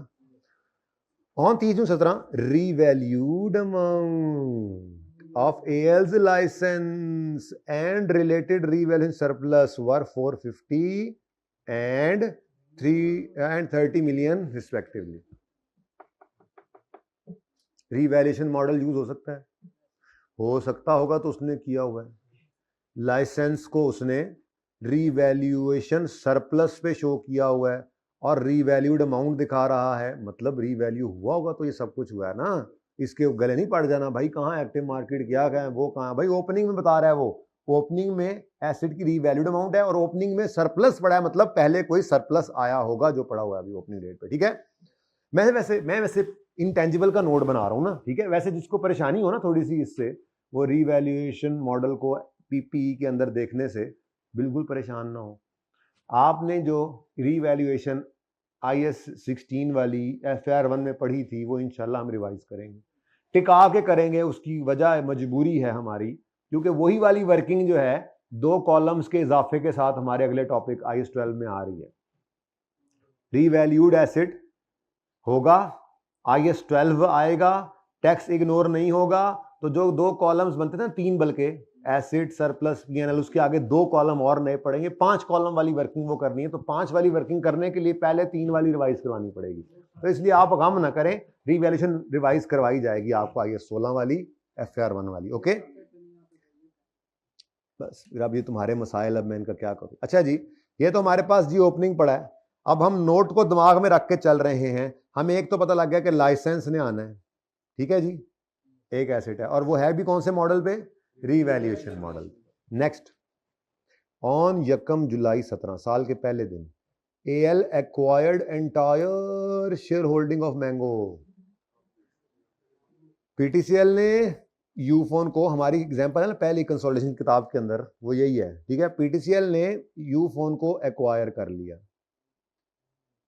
अब यूफोन को एक्वायर करने का मतलब ये होता है कि यूफोन के सारे एसेट्स वगैरह, यानी पूरा यूफोन ही ले लिया इन्होंने। अब इसके अंदर यूफोन का के टेंजिबल एसेट्स भी होंगे, PPE वगैरह, ठीक है जी। इसमें यूफोन की कोई मिसाल के तौर पे यूफोन का कोई इंटेंजिबल की मिसाल ले लें, इनका अपना कोई पेटेंट पड़ा होगा मिसाल के तौर पे। अच्छा, उसके बाद और कुछ भी नहीं नज़र आ रहा था, लेकिन यूफोन ने मिसाल के तौर पे कहा कि जी हमारे टेंजिबल एसेट्स जो हैं वो 100 रुपये के थे, हमारा पेटेंट जो है मिसाल के तौर पे वो 50 रुपये का है, लेकिन हम आपको यूफोन बेचेंगे 300 रुपये की। तो हमने कहा यार पागल हो, उन्होंने कहा जी 150 हमारा गुडविल का। इस तरह की ज़रा कैलकुलेशन होनी है। अब एक बात जो आपको नहीं पढ़ाई गई, पेंडिंग है आपके एंड पे नहीं, मेरे एंड पे, वैसे तो बहुत अच्छी समझ आएगी उसकी इंशाल्लाह जब कंसोलिडेशन कर चुके होंगे, लेकिन स्टिल वो जो बिजनेस कॉम्बिनेशन यहाँ से छोड़ा था, आपको याद होगा जब थेरी शेरियाँ पढ़ रहे थे, याद है? वो जब नहीं याद, मैं याद करवाने के लिए तो इधर आया हूँ, मेरा काम ही क्या है ये याद दहानी कराते रहना। यहाँ पे वो जहाँ पे वो एक्सचेंज और गवर्नमेंट ग्रांट की बात हुई थी ना, बीच में हम कुछ छोड़ गए थे, उस बीच वाली लाइन कहानी में सिर्फ एक लाइन पढ़ानी है, क्योंकि असल कहानी तो उसकी इंशाल्लाह जब कंसोलिडेशन का चैप्टर पढ़े, पूरा महीना लगना है, तो हम वहाँ पे पढ़ेंगे। लब दो यार के तो मैनू यार को मेहरबानी करो, दस दो, खुद ही ढूंढे सर, खुद ही ढूंढे, हम क्यों बताएं, हमने फंसना है, ढूंढ ही लेंगे। ये देखो पेज नंबर 212 पे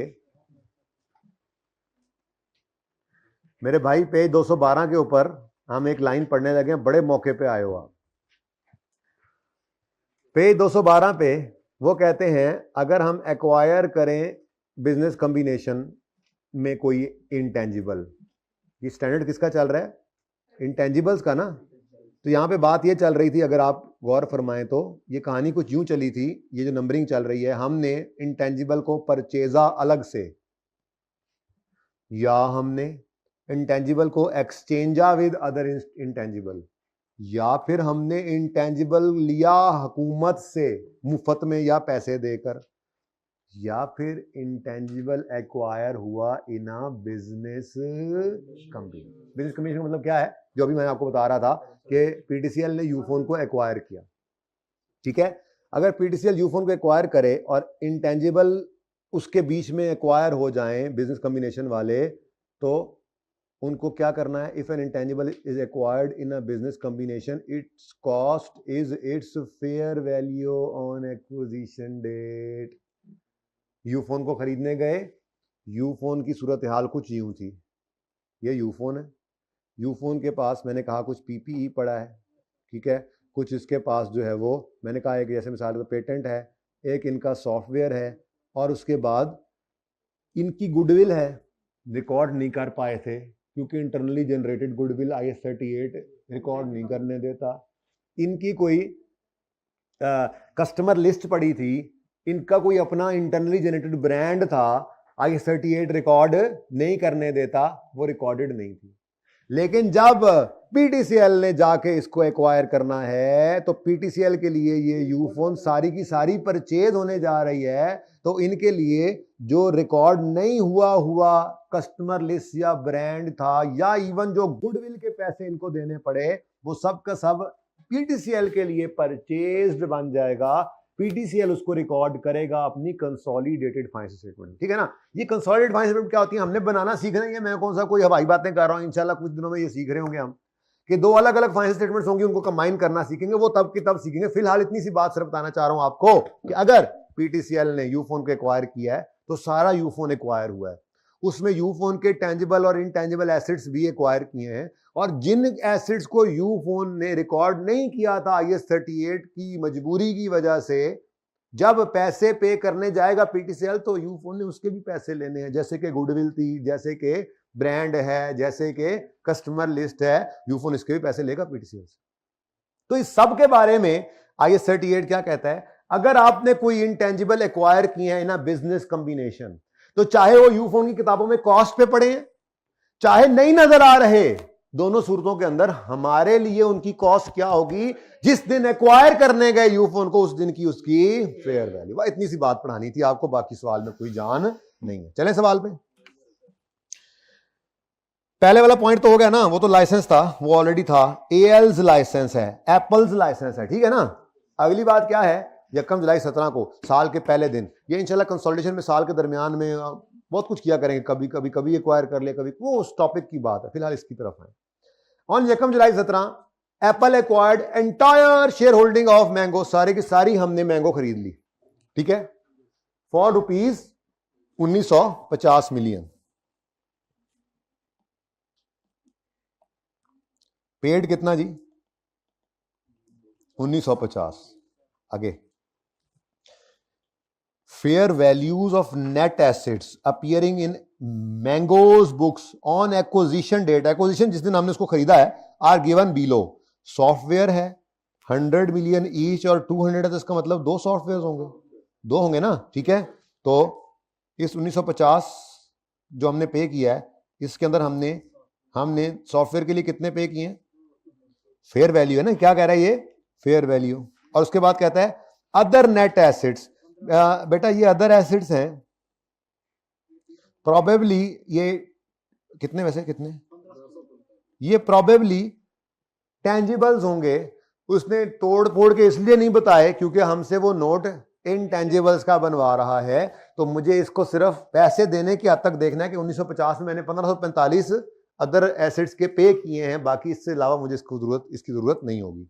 आगे बढ़ें जी, ये पॉइंट हो गया, ये कि 1 जुलाई को एंटायर शेयर होल्डिंग 1950 की खरीदी है, और एमएल्स बुक्स के अंदर एक्विजिशन डेट पर जो है वो एक सॉफ्टवेयर, 2 सॉफ्टवेयर पड़े थे 200 के, और बाकी एसेट्स जो हैं वो 1545 के, अभी भी बराबर नहीं है। अब आगे बढ़ते हैं, आगे वो कहता है in respect of acquisition of Mango following information is also available. पहले दूसरा बुलेट पढ़ो, on acquisition date fair value of ML's customer list, ML's customer list, ML की किताबों में नजर नहीं आ रही होगी क्योंकि एमएल की कस्टमर लिस्ट एमएल की किताबों में IS 38 रिकॉर्ड नहीं करने देता, इंटरनली जनरेटेड कस्टमर लिस्ट। लेकिन जब हमने जाके पूरा ML ही परचेज किया, तो ML ने इसके भी पैसे लेने हैं हमसे, ठीक है ना। तो हमारे लिए क्या बनने जा रही है, purchased goodwill. Okay, next, tyre puncture हो गया जी, ओके लग गया। अच्छा जी, तो ये 20 मिलियन जो है ये जनाब कस्टमर लिस्ट के पैसे भी हैं। कस्टमर लिस्ट, ML की कस्टमर लिस्ट होती होगी उसकी किताबों में, नहीं रिकॉर्ड, हम तो करेंगे। फेयर वैल्यू कितनी है इसकी, क्योंकि आज हमारे लिए इसकी कॉस्ट क्या है, आज हमारे लिए मैंगो के हर इंटेंजिबल की कॉस्ट है उसकी आज की फेयर वैल्यू। पढ़ने आई हुई है मक्की भी, ठीक है जी। नेक्स्ट आगे कहता है till acquisition ML had incurred research and development cost of 80 million. सिर्फ पॉइंट ये, अगला तो ऐसे सवाल आपको वो ये भी था। अच्छा जी, अब जाहिर है ये पास पेपर का सवाल है ना, तो पास पेपर में 14 नंबर का ये सवाल आया है। ये तो जब कंसोलिडेशन पढ़ लेंगे ना आप, तो ये बच्चों वाली एडजस्टमेंट है। खुद देखें आप, बगैर कंसोलिडेशन पढ़े हम थोड़ी सी बात करके इसको कर पा रहे हैं, तो जब पूरा महीना कंसोलिडेशन कर चुके होंगे तो आपका क्या लेवल होगा जी। तो till acquisition ML has incurred research and development of 80 million on product ABC. ML had not recorded this as an asset because criteria for recording for internal net intangible was met on July 17, जिस दिन उन्होंने वैसे ही खरीद लिया है Apple वालों ने। तो कहता है इससे पहले क्राइटेरिया मीट नहीं हुआ था। तो ये 80 मिलियन जो है ये कॉस्ट थी R&D की, cost of research and development, याद है ना। अब ये ML ने क्यों नहीं रिकॉर्ड की हुई, क्राइटेरिया मीट नहीं था। अब जब हम खरीदने जाएंगे, याद आ रहा है परचेज R&D, तब छुट्टियां नहीं करते थे तुम, तब सब कुछ याद है तुम्हें। यही कह रहा हूं, पढ़ लो लेक्चर ईद से पहले वाला जो छोड़ा हुआ है जी। हम किसी की R&D को R हो चाहे D हो, याद है हम जब खरीदते थे तो मैंने कहा था उस दिन जितने की खरीदी है वो आपके लिए है, वो आपके लिए इंटेंजिबल है, और उसके बाद उसमें मजीद R और D अलग अलग कर लेना जो आप खुद करो। बाकी तो जो R हो या D हो खरीदा है वो आपके लिए परचेज्ड R&D है, इंटेंजिबल है। याद आया कुछ कि दिखाऊं जाके, कुछ याद आ रहा है ना। ये इसीलिए I38 कुछ दिन बाद रखा था कि जरा भूल रहा होगा तो चलो रिवाइज हो जाएगा सर, ठीक है। अब इंपॉर्टेंट थिंग इज ये कॉस्ट है जो ML इनकर कर चुका था ऑन दिस डेट, यानी एक्विजिशन डेट। टिल एक्विजिशन ये हुआ, और ऑन दिस डेट यानी जिस दिन एक्विजिशन हुई है, AL एस्टिमेटेड, एप्पल को लगता है कि fair value of this R&D was 95। मुझे बताओ कॉस्ट 80 हम लेंगे या फेयर वैल्यू 95? अभी तो पढ़ा के आ रहा हूं कि हर इंटेंजिबल जो बिजनेस कॉम्बिनेशन में एक्वायर होगा वो उसके लिए हमारी फेयर वैल्यू ही हमारी कॉस्ट है, ठीक है। तो इसका मतलब इस 1950 में से उन्होंने हमसे क्या है, ये R&D है, मैं प्रोडक्ट ABC भाई कह रहे हैं, चलो ठीक है, प्रोडक्ट ABC ही था कि ऐसे ही बोल दिया। अच्छा ये AL estimate fair value of research development work on ABC, ठीक है, ABC प्रोडक्ट ABC, इसकी फेयर वैल्यू 95। हाँ जी, 1950 पूरा हुआ, अभी भी नहीं हुआ। अच्छा जरा मुझे बताओ, टोटल करो जरा, 200 जमा 1545 जमा 20 जमा 95, 1860 वाली चीजों के पागल हैं कि हम 1950 दे रहे हैं। हाँ, उन्होंने कहा ये सब तो हो गया ना, लेकिन हमें फिर भी कम लग रहे हैं, हमारा एक नाम भी है, हम इतने अरसे से इस बिजनेस में, हमारे अपनी कस्टमर बेस है, लोग जानते हैं। यूफोन तुम ही तो हो, पता है ना तुम्हें भी, मुझे भी पता है। देखो तो यूफोन को अगर PDCL ने खरीदा है तो यूफोन का नाम भी है, उन्होंने सर्विसेज दी है इतना अरसा, तो उनका जो नाम है उसके भी वो नाम ही काफी है, ठीक है। इसका मतलब बैलेंसिंग फिगर क्या आएगी, गुडविल होगी। ये गुडविल हम और तरीके से निकाला करेंगे अपने इंशाल्लाह उस कंसोलिडेशन के टॉपिक में जाके। फिलहाल तो गुजारा करना था, बोलो। देखो बच्चों, अब कोई ये ना कहे मुझे कि जी ये तो इंटरनली जनरेटेड है। भाई इंटरनली जनरेटेड थी, मांगो के लिए थी, लेकिन मांगो को जब जाके एप्पल ने परचेज लिया तो फिर ये एप्पल के लिए ये परचेज गुडविल बन गई। और आपको कहा था परचेज गुडविल तो इंटेंजिबल होती है। डन जी, सवाल खत्म। यानी कि एक्सक्यूज मी, आपका जो नोट है उस नोट में licence 1 line, software 2 line, other asset side पे रखो, पीपीई होगा, कस्टमर लिस्ट, प्रोडक्ट एबीसी और गुडविल। ठीक है, बन गया नोट। अच्छा, अब ये जो आपने एबीसी प्रोडक्ट की आर&डी खरीदी है, इसके ऊपर अब मजीद को काम शाम हुआ है, चेक करो। एमएल इनकर्ड फॉलोइंग, अब आगे वही नॉर्मल सवाल हो गया जो कई किए थे आपने। इसमें सिर्फ और सिर्फ एक लाइन ये पढ़ानी थी कि फेयर वैल्यू पर इनको हम लिया करते हैं, और दूसरा गुडविल, बकाया पैसे गुडविल के हैं, ठीक है, और गुडविल परचेज बन गई है। ओके जी, एमएल इनकर्ड, फिरोजी रंग लगाते हैं। Following expenditure on this project from यकम जुलाई 17 till ABC's launching date, that is May. यकम जुलाई को कैपिटलाइजेशन क्राइटेरिया मीट हो गया था, यकम मई 18 तक फिर खर्चे होते रहे लॉन्चिंग डेट तक, यानी कि इस दिन से लेके यकम जुलाई 17 से लेके यकम मई, यानी कि 30 अप्रैल कह लें। कितने महीने बनते हैं? 6 महीने पिछले साल के, जुलाई, अगस्त, सितंबर, अक्टूबर, नवंबर, दिसंबर, और फिर जनवरी, फरवरी, मार्च और अप्रैल भी, पूरे 10 महीने। 10 महीने तक खर्चे होते रहे, क्राइटेरिया पहले दिन से ही मीट हुआ था। ठीक है ना? इसका मतलब ये सारे के सारे उस 90 में ऐड होंगे। कितना दिल कर रहा है आपके नोट बना के ही जाएंगे आज, जो मर्जी हो जाए, हम नहीं खुद बनाएंगे आज, नोट बना के क्लास सर से कहेंगे आज तो नोट। आज अगर देखो, मुझे ऐसे बच्चे नहीं मिलने वाले, ढूंढूंगा अगर मैं मुल्कों। ये किसने लिखा? जिसने लिखा आप लोगों के लिए लिखा, मेरी तरफ से लिखा कि अगर मैं मुल्कों जाके ढूंढूं। ये जो चंद बच्चे आए हैं, कोई 60-70 बच्चे जो आए हैं इतनी बड़ी क्लास में से, ये वो हैं जो नायाब हैं, ये नहीं मुझे मिलने वाले, जो आज आ गए हैं और नोट बना के ही जाएंगे इंशाल्लाह। तो आ जाओ जी। नाराज हो गए हो? पानी मैं पिलाता हूं, इधर आ। ये मोबाइल उठा के, जो दो मोबाइल उठा के पानी पीने जा रहा है ना भाई, मैं पिलाता हूं पानी। किधर जाना है? इधर नहीं, जान नहीं देना मैं। पढ़। ओके जी, नेक्स्ट। पढ़े। ये खर्चे हुए हैं। अब देखें, एक बार आपने जो R&D खरीद ली, उसके बाद बाकी जब आगे आपने काम शुरू किया तो खर्चे जो हो रहे हैं उसमें R अलग, D अलग। जैसे कि मार्केट रिसर्च, मुझे लगता है आप भूल से गए हैं। थोड़ा सा एग्जांपल्स ओपन कर लूं या काम चलेगा? चले पहले ट्राई मारते हैं, भूली हुई बात शायद याद आ जाए, नहीं तो फिर देख लेंगे। ठीक है, market research example of research के अंदर ही थी। ठीक है, नहीं तो मैं दिखाता हूं। क्यों? नहीं लिखा हुआ, शायद नहीं लिखा हुआ। ये रिसर्च फाइंडिंग, मार्केट रिसर्च यहीं से निकलेगा। यह नाम से ही पता लग रहा था, खुद ही बोल रहा है रिसर्च, नहीं है एक्सप्लिसिटली तो कोई नहीं, खैर है। हाँ जी, ये क्या है? Expenses. Next, product design.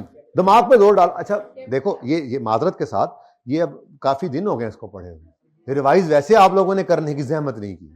Sunday आ गया है ना, अब रिवाइज कर लें। ठीक है, तो प्लीज ने सर जान ही नहीं छोड़ी, कोई बात नहीं, यही तरीका होता है रिवाइज करने का, कर रहे हैं ना रिवाइज। ठीक है, प्रोडक्ट डिजाइन जो है वो मेरे हिसाब से तो प्रोडक्ट डिजाइन कैपिटलाइज ही होना चाहिए। ठीक है, पता नहीं एक्सप्लिसिटली लिखा हुआ था या नहीं, लेकिन कहीं थोड़ा बहुत सोचना भी पड़ जाता है।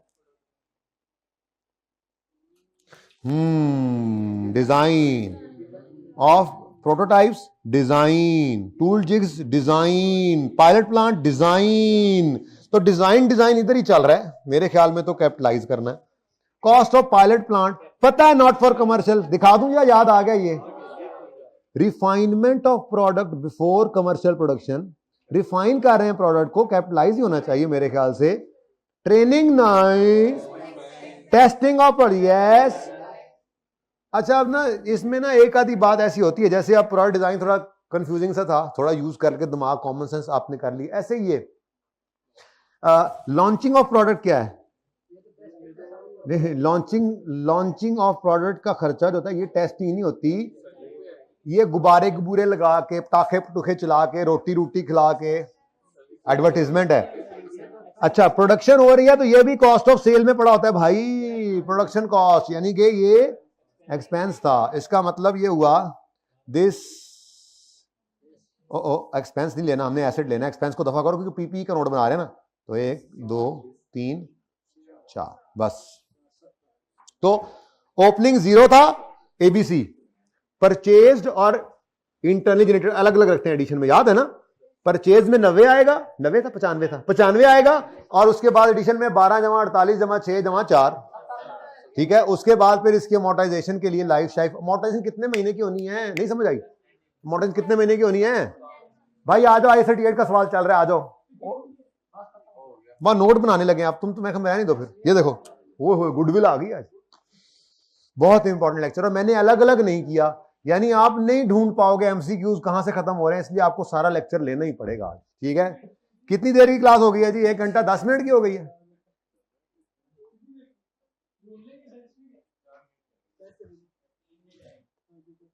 यार नहीं बताओ हुए कितने हैं? नहीं 1 घंटा कितने मिनट की क्लास हो गई है? 1 घंटा 10 मिनट की तकरीबन, बस 20 मिनट और पढ़ने। ओके ओके, ना आपके 20 ना अभी मेरा वाला, ठीक है। 15 मिनट डन। अच्छा जी, अच्छा बात तो सुनो, ये देखो तो सही, ये देखो तो सही, देखो तो सही, इतने नंबर आगे। वो अंग्रेजियां लिख लेना। नोट का नंबर बताओ, 10 नंबर। इनटेंजिबल्स जी, ग्रॉस कैरिंग अमाउंट। एक थोड़ा सा मसला है, ओपनिंग एडिशन जो है वो तोड़ के लेना था, परचेज्ड और इंटरनली जनरेटेड। ये थोड़ा निका निका करके लिख रहा हूं, गुजारा करें, इसमें एक मसला है, इस वजह से कह रहा हूं। उसके बाद डिस्पोजल भी है सवाल में, रीवैल्यूएशन भी है, माशाल्लाह। ये थोड़ा सा आपको तंग करेगा, ट्रांसफर और रीवैल्यूएशन नहीं याद रहता बंदे को। तो इसके लिए अर्ज किया आपको कि हमने IS 16 वाला रीवैल्यूएशन करना है, पीपी वाला रिवाइज IS 12 में जाके, ठीक है। तो रीवैल्यूएशन, उसके बाद डिस्पोजल और क्लोजिंग, फिर अक्यूमुलेटेड, ओपनिंग,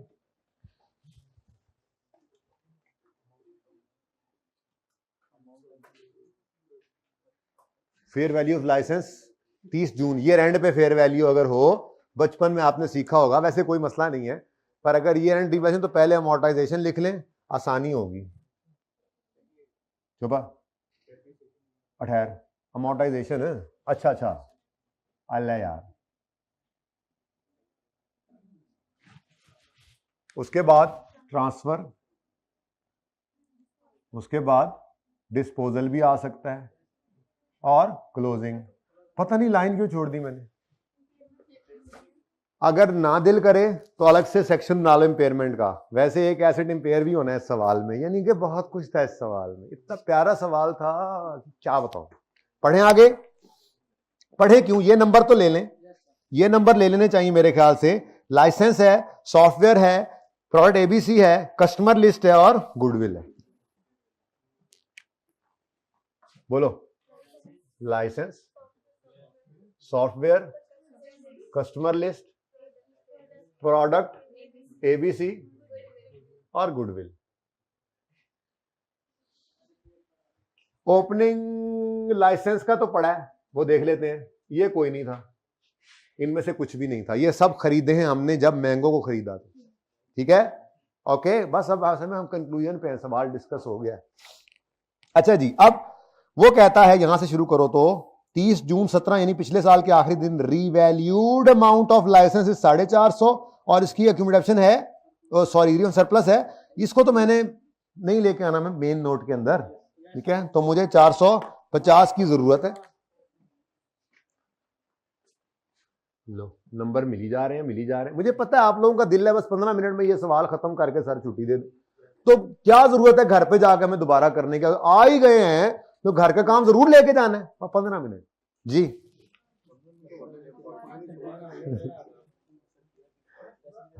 नेक्स्ट, चुप कर जाओ, नहीं मैंने चले जाना है। अच्छा सुनो सुनो सुनो सुनो,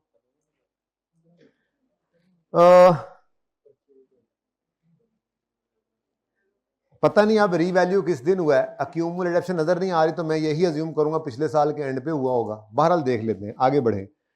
उसके बाद जो हो सकता है वो तो करते जाएं, अमोर्टाइजेशन की बाद में बात कर लेंगे।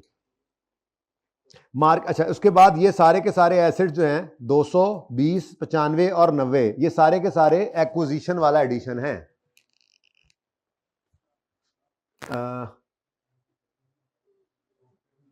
सॉफ्टवेयर कस्टमर लिस्ट 95, 90, ठीक है। अभी मुझे यह पता है कि software customer list product ABC ये तो होती नहीं है ना डेप्रिशिएट गुडविल, ठीक है। तो नायाब बच्चों, अब क्या करूं, सवाल भी तो आप लोगों के लिए करना है ना, सवाल भी आपके लिए नायाब ही आज। नेक्स्ट, अच्छा जी, अब ये सारी कहानी जो पॉइंट 2 वाली थी ये मेरे ख्याल में हो चुकी, क्या ख्याल है? ऐसे ही है ना, इसको वर्किंग 1 कह लें, जरा इसको तमीज से कर लीजिएगा। तमीज कैसे?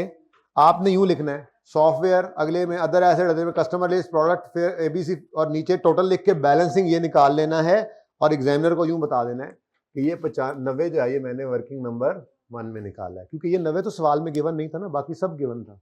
ऐसा ही है। अच्छा उसके बाद आगे बढ़ते हैं जी। पॉइंट 2 में और कुछ है तो मुझे बताओ, पॉइंट 2 में से हमने कुछ छोड़ा है तो बताओ।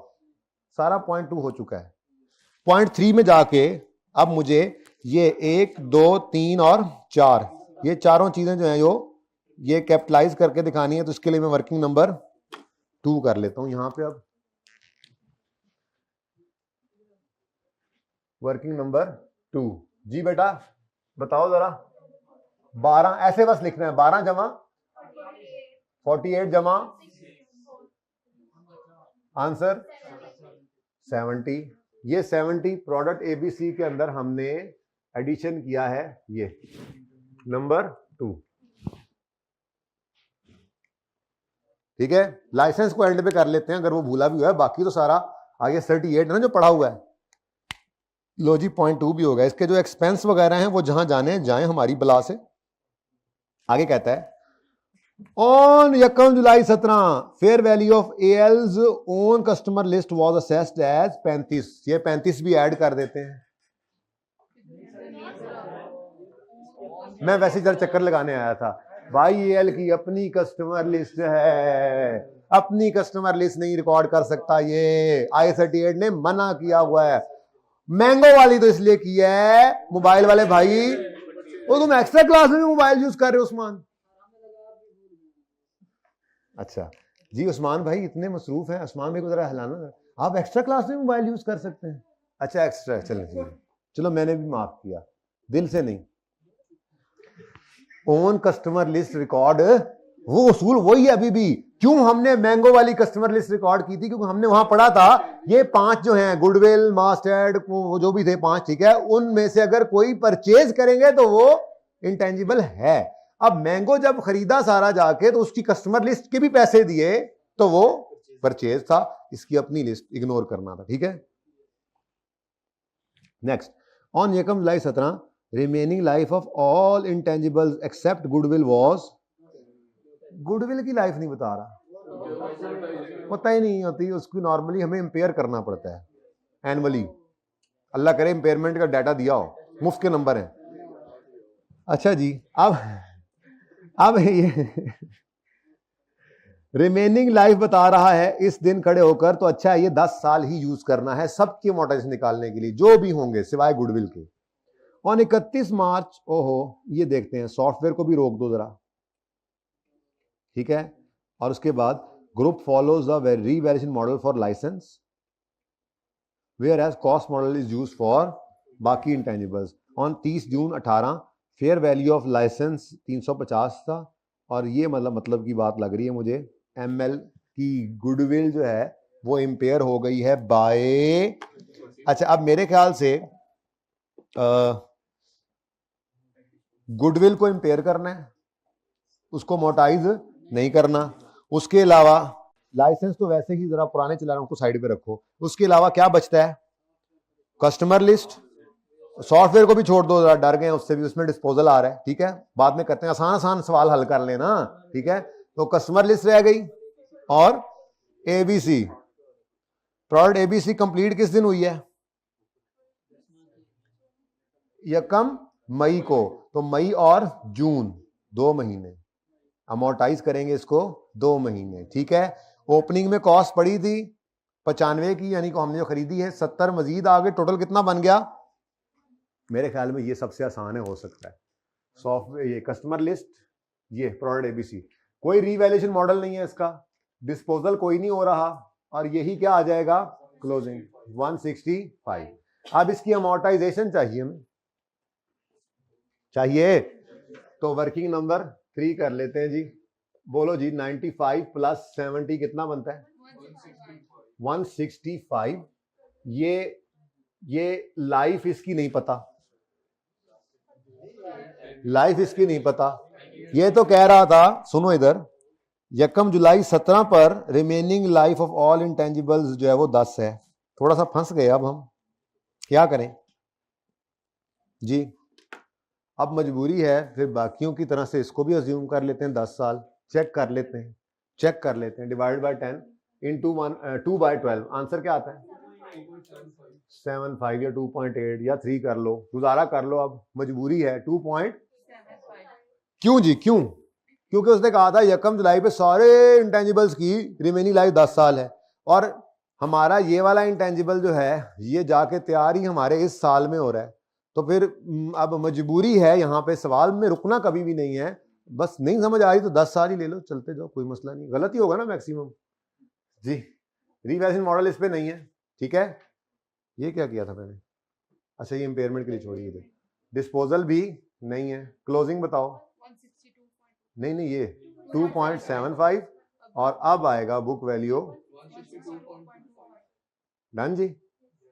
कॉस्ट मॉडल, स्ट्रेट लाइन, 10 साल, कर लोगे? चलो नेक्स्ट। अब कस्टमर लिस्ट है, मेरे ख्याल में उसमें भी कोई एडिशन नहीं, कोई डिस्पोजल नहीं, बहुत सुकून से ये काम भी हो सकता है।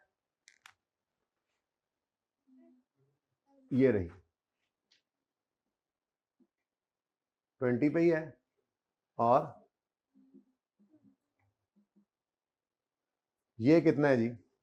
सिंपल 20/10 2, वर्किंग करनी है तो कर लेना, मैं तो इसको डायरेक्ट ही लिख रहा हूं, कर लेना वर्किंग, वो 20/10।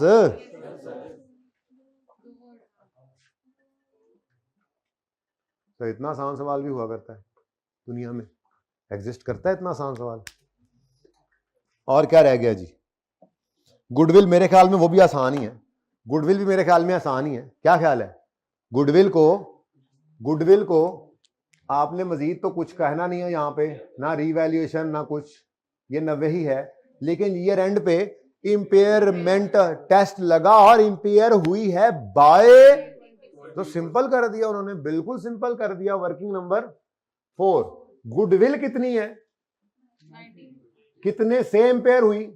कितना? 18 की एंट्री बताओ। Impairment loss debit, accumulated impairment loss credit. अब जिन्होंने अलग सेक्शन रखा हुआ अलग जाके लिख दें, मैंने तो यहीं पे ही जान छुड़ानी है, इंपेयरमेंट लॉस भी यहीं पे लिखा, एक लाइन मैंने एहतियातन छोड़ दी थी, यहां पे आ गया इंपेयरमेंट लॉस जी। ये ना देखो इधर अमोर्टाइज नहीं होती, बाकी रीवैल्यूएशन मॉडल इसमें नहीं है, 18 रुपए से इंपेयर हुई और इंपेयरमेंट लॉस इसका 18 आ गया, और गुडविल राइट डाउन करके 72 पे लिख। सवाल में क्या है? कुछ नहीं है, लेवल आपका वो होगा जब आप सेशन के एंड पे होंगे, तो आप ये सब कुछ चीजें और बहुत सारी पढ़ के आप कहीं के कहीं आपका लेवल होगा, तो उस सूरत हाल में ऐसे सवाल का परिचय में आना, ये तो मुफ्त के नंबर ही होते हैं। आज भी थोड़ा सा हमने सिर्फ वो बिजनेस कम्बिनेशन की बात हल्की बुल्की की, उसके बाद हमारे काबू में था सवाल, ठीक है ना। अब रह क्या गया जी? सॉफ्टवेयर है, और अच्छा मेरे ख्याल में अब सॉफ्टवेयर वाला काम कर लेते हैं। सॉफ्टवेयर हमारे पास तो पड़े कोई नहीं थे, ये सॉफ्टवेयर अगर 100 मिलियन ईच है तो 2 हैं, ओके, 2 में से एक बिक गया, कहां गया? ये on 31 March 18 ML sold one of its software for, अच्छा 31 मार्च 18 पे बिका है सॉफ्टवेयर। ये हमने यकम जुलाई 17 पर, कैसे तुम दोनों, यकम जुलाई 17 पर खरीदे थे और 31 मार्च 18 तक कितने महीने, 9 महीने डेप्रिशिएट हुए। उसके बाद हमने 110 का इनको बेच दिया। अब मेरे ख्याल में तो डायरेक्ट ये काम भी हो सकता है, एंट्री करना चाहते हो तो कर लो, ऐसी बात में काट देंगे। Accumulated amortisation debit, cash debit, software credit. एक बिका है दो में से, कॉस्ट कितनी थी, जो उसकी फेयर वैल्यू थी एक्विजिशन के दिन, और वो कितनी थी 100 रुपए, तो 100 क्रेडिट। ये करना बिल्कुल नहीं है, बहरहाल अभी तो करना है। 100 बटा लाइव इसकी भी कितनी थी 10 इंटू 9 बटा 12, बोलो कितने का बिका है, कितने का बिका है, कितना गेन है या लॉस है। भाई मेरी बला से मैं क्यों लिखूं, टाइम जाया क्यों करूं, मैं पीपीई का नोट बना रहा हूं तो मुझे सिर्फ यही दो चीजें चाहिए थी। एसेट अकाउंट में से क्रेडिट करेंगे एसेट की कॉस्ट या रीवैल्यूड अमाउंट, वो कॉस्ट ही थी हमारे लिए, फेयर वैल्यू 100, और एक्यूमुलेशन में से ये निकाल देंगे। तो ये तो पहले से ही तैयार था। सॉफ्टवेयर डिस्पोजल, जी बोलो डिस्पोजल, डिस्पोजल 100, ठीक है, और अक्यूमुलेटेड ऑप्शन माना भी पूरा नहीं हुआ लेकिन ये नंबर तो मिल गए। इसकी कोई जरूरत नहीं है, बनाना है तो बना लो, कैश लिखो गेन लॉस आ जाएगा। फर्क क्या पड़ता है पीपीई के नोट के लिए, लेजर बनाने लेजर बना लो, मुझे कोई जरूरत नहीं है बाकी दोनों चीजों की। वैसे बाय द वे कितने का बिका था वैसे 100, तो गेन आ गया 17.5 का। अब बताओ ये 17.5 या 110 कहां गया, बाढ़ में गया, हमें क्या पीपीई के नोट में तो नहीं आया, ठीक है डन। तो इसकी कोई जरूरत नहीं थी, हाँ वो निकालनी पड़ेगी, लेकिन पहले जरा ये डिसाइड कर लें कि इधर और कुछ भी नहीं है। ये कितना आता है 100, बस मुझे ये मिल जाए, अगला काम कोई नहीं है। अब ये निकाल लेते हैं, ये जरा वर्किंग कर लेते हैं, क्योंकि डिस्पोजल भी है। वर्किंग 5 हम निकाला करते थे इंट्रो FAR1 के अंदर डेप्रीसिएशन, जैसे ये वैसे निकाल लेते हैं। डेप्रीसिएशन एक्सपेंस किसका है, ये सॉफ्टवेयर का, ऑन एडिशन एक्सक्लूडिंग डिस्पोजल, याद है कुछ। अब 200 है माइनस 100 इंटू नहीं डिवाइडेड बाय 10, जी पूरे साल की डेप्शन आ गई, जो एक पड़ा है। जो निकल आया एडिशन तो है कोई नहीं, उसकी डिस्पोजल की डेप्रिसिएशन तो 100 वही किया हुआ था, लेकिन वहां वाली नहीं देखनी, डिवाइड बाय 10 इंटू, क्योंकि ये तो करना ही नहीं ना हमने, जी जी बोलो। तो 17.5 पहले डेबिट होगा तो उसमें से 7.5 क्रेडिट हो जाएगा। वर्किंग का रेफरेंस देते जाना जी, ठीक है। 10 और ये 90,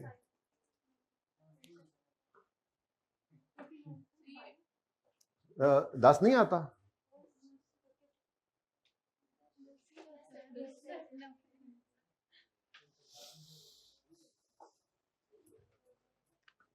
छुट्टी देने लगा हूं अब आप लोगों की शक्लें बनी, छुट्टी देने लगा हूं अब तो। चलो जी, अब रहेगा सिर्फ लाइसेंस। लाइसेंस जो है ना, लाइसेंस उसकी सिर्फ वर्किंग कर लेते हैं, इधर ही कर लो। याद होगा आपको वर्किंग ऐसे किया करते थे आप, डेट, डिस्क्रिप्शन, एसिड। मुझे तो परवाह ही नहीं है, लिखना चाहो तो लिख लो रीवन सरप्लस, लेकिन मुझे इसकी परवाह नहीं है। मैंने जब नोट पीपीई का बनाना है तो मुझे सिर्फ इस कॉलम से सरोकार है। अब इसमें अगर किसी को मसला आए माफ कर देना, ये हम IAS 12 के अंदर इंशाल्लाह तफसील से डिस्कस करेंगे, क्योंकि हमने IAS 16 वाली रिवैल्यूएशन वहां पे जाके मुकम्मल रिवाइज करनी है। 2 दिन सिर्फ वो करना है, पुराने वाला करके फिर उसको IAS 12 के साथ मिक्स भी करूंगा, ठीक है, तो वो कर लेंगे इंशाल्लाह। फिलहाल तो 1 जुलाई 2017 पर रीवैल्यूड अमाउंट गिवन है सवाल में, कितनी 450। मुझे क्या जरूरत, बताया तो उसने ये भी हुआ, लेकिन मैं लिखना भी पसंद नहीं करूंगा, ठीक है। अब सारे एसेट्स की तरह से इस नहीं, इसके बारे में तो देखना पड़ेगा। इसकी फेयर वैल्यू 30 जून पर उसने 350 दे दी है। अब इसको 30 जून 18 तक लाना तो है ना, तो यकम जुलाई पर रिमेनिंग लाइफ सारे, अच्छा गुडविल के अलावा सबकी ही 10 है, तो इसकी भी 10 है, बेहतरीन हो गया। अब 30 जून 2018 पर, हाँ डेप्रीसिएशन मतलब लिखने लगा था, amortisation 450 divided by book value बताओ 400, मैं लिख कर फिर गायब करूंगा इसको, ठीक है। इसका सरप्लस कितना था, और इसको भी 3 से करके 20, लेकिन वैसे मेरा दिल इसलिए नहीं था ये लिखने का क्योंकि ये रिवाइज नहीं किया अभी आपने FAR 1 वाला, तो इसलिए कंफर्टेबल शायद ना हो, लेकिन ये तो बहरहाल याद आ रहा है थोड़ा थोड़ा। अच्छा, उसके बाद एक लाइन छोड़ते थे आप, और रीवैल्यूड, ये मैंने जो सवाल खुद करवाया है ना, ये जबरदस्ती करवाया, ये आप खुद कर सकते थे, बस वर्किंग डिस्कस करनी थी। तो जो आपको 15 मिनट ऊपर मांगे ना, जो 16 हो गए हैं इस वक्त 17 जी, तो ये तो लॉस आ गया। अब 55 का लॉस है, पहले सरप्लस को खाएगा, बकाया 28 चला जाएगा इधर। लेकिन इधर देखो जरा इधर, ये मुझे चाहिए ही नहीं होता, मुझे सिर्फ क्या चाहिए, ये कॉलम। चलो ओपनिंग अज्यूम कर रहा हूं 0 है, सवाल ने बताया नहीं तो यही अज्यूम करूंगा, साल के एंड पे लाइसेंस रीवैल्यू हुआ होगा। इस साल की अमोर्टाइजेशन पहले चार्ज की, उसके बाद ट्रांसफर एंट्री हुआ करती थी, ट्रांसफर की अक्यूमुलेटिव डेबिट एसेट क्रेडिट, यहां अमोर्टाइजेशन डेबिट एसेट क्रेडिट हो गया। उसके बाद सरप्लस नहीं आया, लॉस आ गया 55। अच्छा, अब ये ना माजरत थोड़ी सी कर ले, मेरी कबूल, ये लाइसेंस समझ नहीं भी आया तो खैर है, कोई बात नहीं। नहीं मैं अगर नहीं भी आया, किसी को नहीं भी आया, हो सकता है ना किसी, और हो सकता है किसी को ना आया, उससे माजरत है, क्योंकि अभी IAS 16 में का रिवाइज करेंगे सरप्लस, तो इंशाल्लाह ये याद आ जाएगा।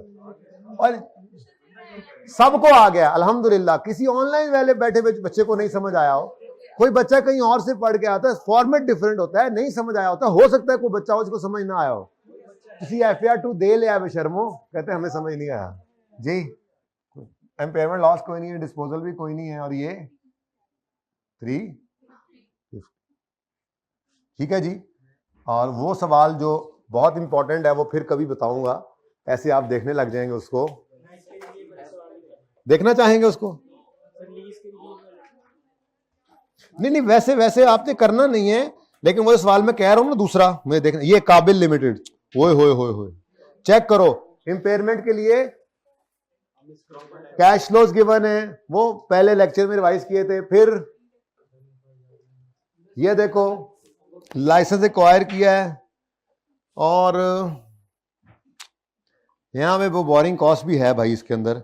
यहां पे लाइसेंस को लेने के लिए कुछ पैसे लिए हैं, पता नहीं यहां पर पैसे लिए हैं, हाँ यहां पे पैसे लिए हैं, ये ERP के लिए पैसे लिए हैं, और बोरिंग कॉस्ट का कॉन्सेप्ट है।